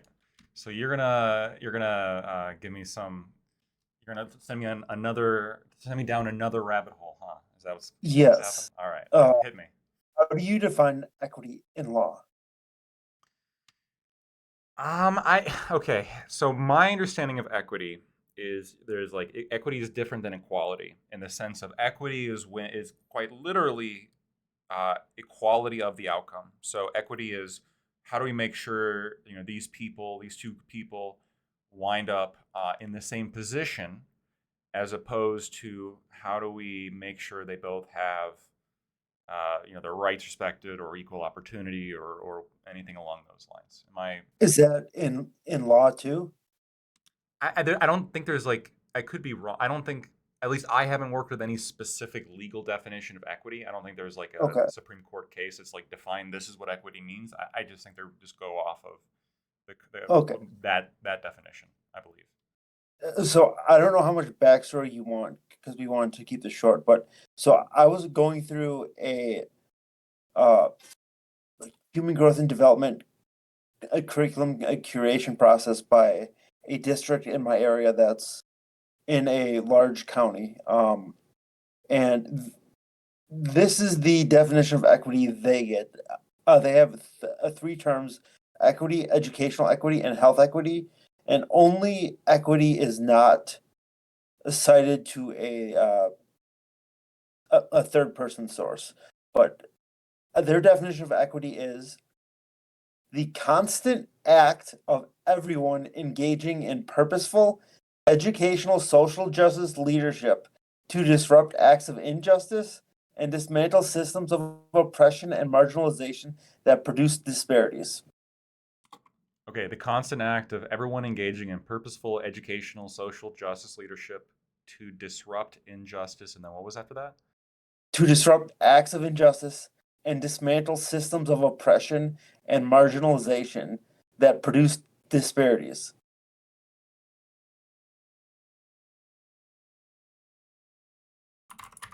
To dismantle systems of oppression and marginalization.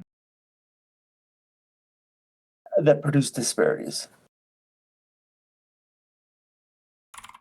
Okay, and which was the organization that, because this is actually could be potentially helpful for my affirmative action discussion tomorrow. Who specifically defined it that way? This is the one that's not cited. They specifically cite their source in educational equity and health equity. Okay, but who is citing it again? I'm sorry. So this would be an internal team on a curriculum curation committee, which was all school Gotcha. employees. So I would assume they would get this from either the school district or a DEI program. Gotcha. Okay. Okay. For educational equity, they have every student has access to the educational resources and rigor they need at the right moment in their education across race, gender, ethnicity, language, ability, sexual orientation, family background, and income. And that is specifically cited to Aspen Education and Society Program and the Council of Chief State School Officers 2017. Okay. And then there's the health one. And the health equity is everyone has a fair and just opportunity to be as healthy as possible. And that is cited to Robert Wood Johnson Foundation. And there, those two keywords are fair and just, which are going to be so twisted and just have their definitions changed to whatever they need in the moment. That's an incredibly broad statement. Everyone has a Yeah. fair and just opportunity to be as healthy as possible. I would agree. We want people to be healthy. That's basically just saying like that. Like everyone should be healthy. Okay. But a fair and just. And so always with the questions of any sort of descriptors that you need to ask who or according to who, and who's mentioning that and everything like that. And how are they using it? Yeah. Right. And so that's why I wanted to make you aware of the equity definition, because it's blown up so much more than just equality of outcome.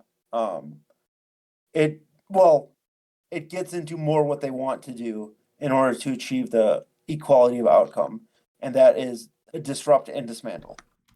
Yeah, I think that's right, and I think this is relevant to affirmative action because affirmative action is a primarily an equity focused Right. And endeavor, right? even in that decision, the deciding vote, I forget the woman noted it felt wrong to her constitutionally, I believe, but she thought there needed to be a grace period, and I think Yeah. I heard 25 years being tossed around. If I remember, Yeah, I'm trying to remember I think it was maybe been 40 years. There was a time limit though. That's the thing that most people don't Right. know. There was like a specific time limit. Like, yeah, we only for this, and I mean, we're either up on that time limit or very close already. So, and it, it hasn't made nearly the strides that people thought it would. Depending on what you count strides to be. Yeah. If you count it to be within equity, then I suppose, yeah, it hasn't even had that good of an effect on that. Right. And so at least that definition of equity will lead you to understand why things like standardized testing is being pushed against, why entrance exams, like the ACT, SAT, or any sort of objective test measure, especially in schools like in San Francisco and New York City, or even honors classes, are being pushed back against because they view those as systems of oppression because they produce a disparity along X line. Yeah. No, I'm gonna tomorrow before my panel. I'm gonna go ahead and start a little bit earlier, and I'm gonna go through, especially with the Aspen Education Society program and the Robert Wood Foundation. I'm gonna look more those into their are literature. two big left-wing think tanks. Yes, yeah. I'm gonna look more into like what they're pushing on this one, and I would be surprised actually if they haven't made it. Maybe they've even written amicus briefs on the Supreme Court affirmative action case. But yeah, we're gonna talk a little bit about affirmative action and kind of the motivations for it before the panel. But man, they've been really leaving us on the cliff, like a cliffhanger here, when it comes to their decision on the affirmative action claim, because they were supposed to release it in June, and they're waiting till the last possible moment, it seems, Right. just to keep everyone on edge. And just a quick question on that. There's no way to ever get rid of legacy admissions, is there? Because that's just a private institution making a decision. I don't like legacy. I don't think it has the same kind of legal concerns though, because it's not based on a protected class. It's not based on No, race. it doesn't have anything like that. It's just a one way to make a two-tiered system, as in, okay, if they can't decide based on race, well, okay, now you might have to write a diversity statement or have some sort of testing or experience around diversity, whereas the legacy admissions are, you're of high society, so you can get in now because you're a great grandfather went to this school. Yeah, it seems weird to me. The other thing to keep in mind is even if they ban affirmative action, it's not going to get rid of it to completely. So It'll just go more than they're already writing. Like California, in California, for example, there's a great example of what they did, in which the state got rid of race-based affirmative action, and instead what you saw started happening is that they would admit students based on like personality characteristics, and it just like that and a zip code. Well, sure, but the personality characteristics is interesting because it just it very conveniently happened that like Asian students who are or potential students that were trying to get in were rated as much less dynamic and personable than black Right. students who wanted to get in. And you just saw Well- this very consistently. It was pretty weird. They just want everything to be subjective to get what they want. I do hear people, and you're a lawyer too, and my mom's a lawyer, so I had her look at the referendum 3-4 years ago, the one that tried to take away the affirmative actions in the California Constitution. I don't know if you looked into that, but according to her, it was actually California had a stronger law than the federal, and the amendment was to go back to the federal line. And she was in employment law. That was her reading of it, and so everyone was saying that they wanted to get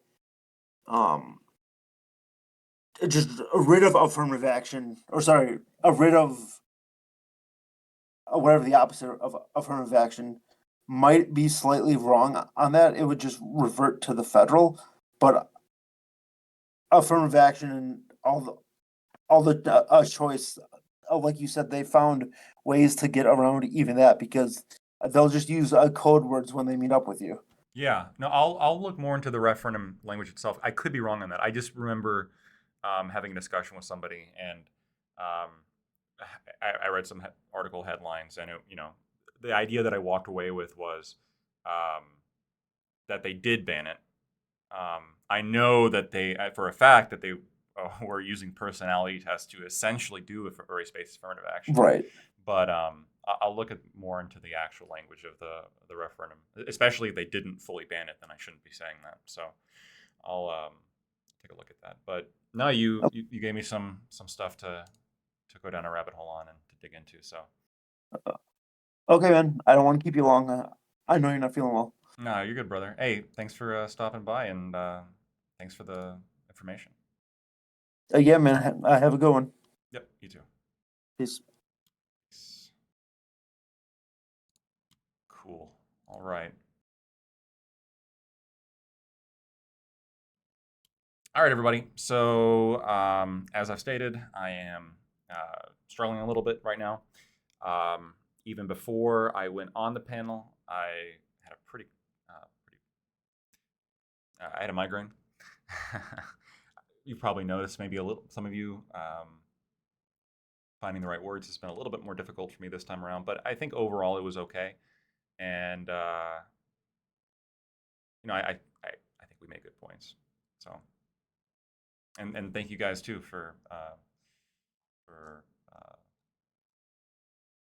being active in the chat and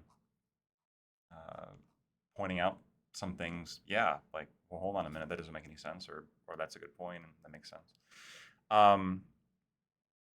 So if you like the stream, I promise usually I'm a lot more attentive and a lot more engaging than this time around. But if you like the stream regardless, please consider giving me a follow. That way you can see when I go live next. Tomorrow is going to be a big panel of affirmative action.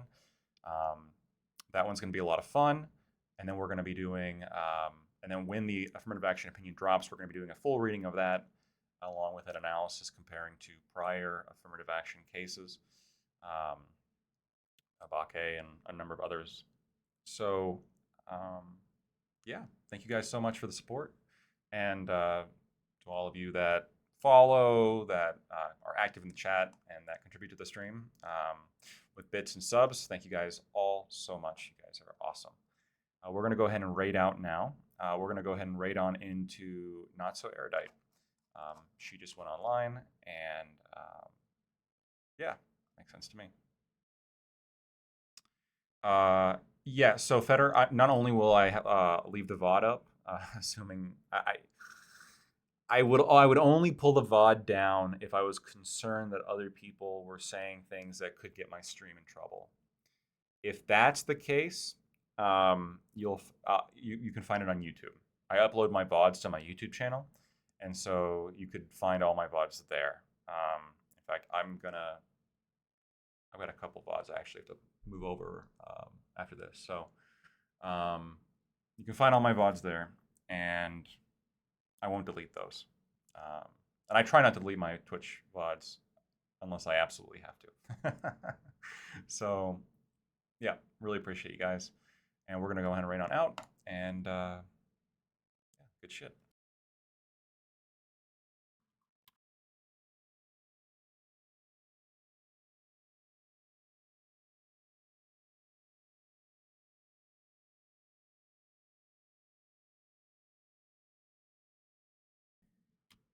Have a good night.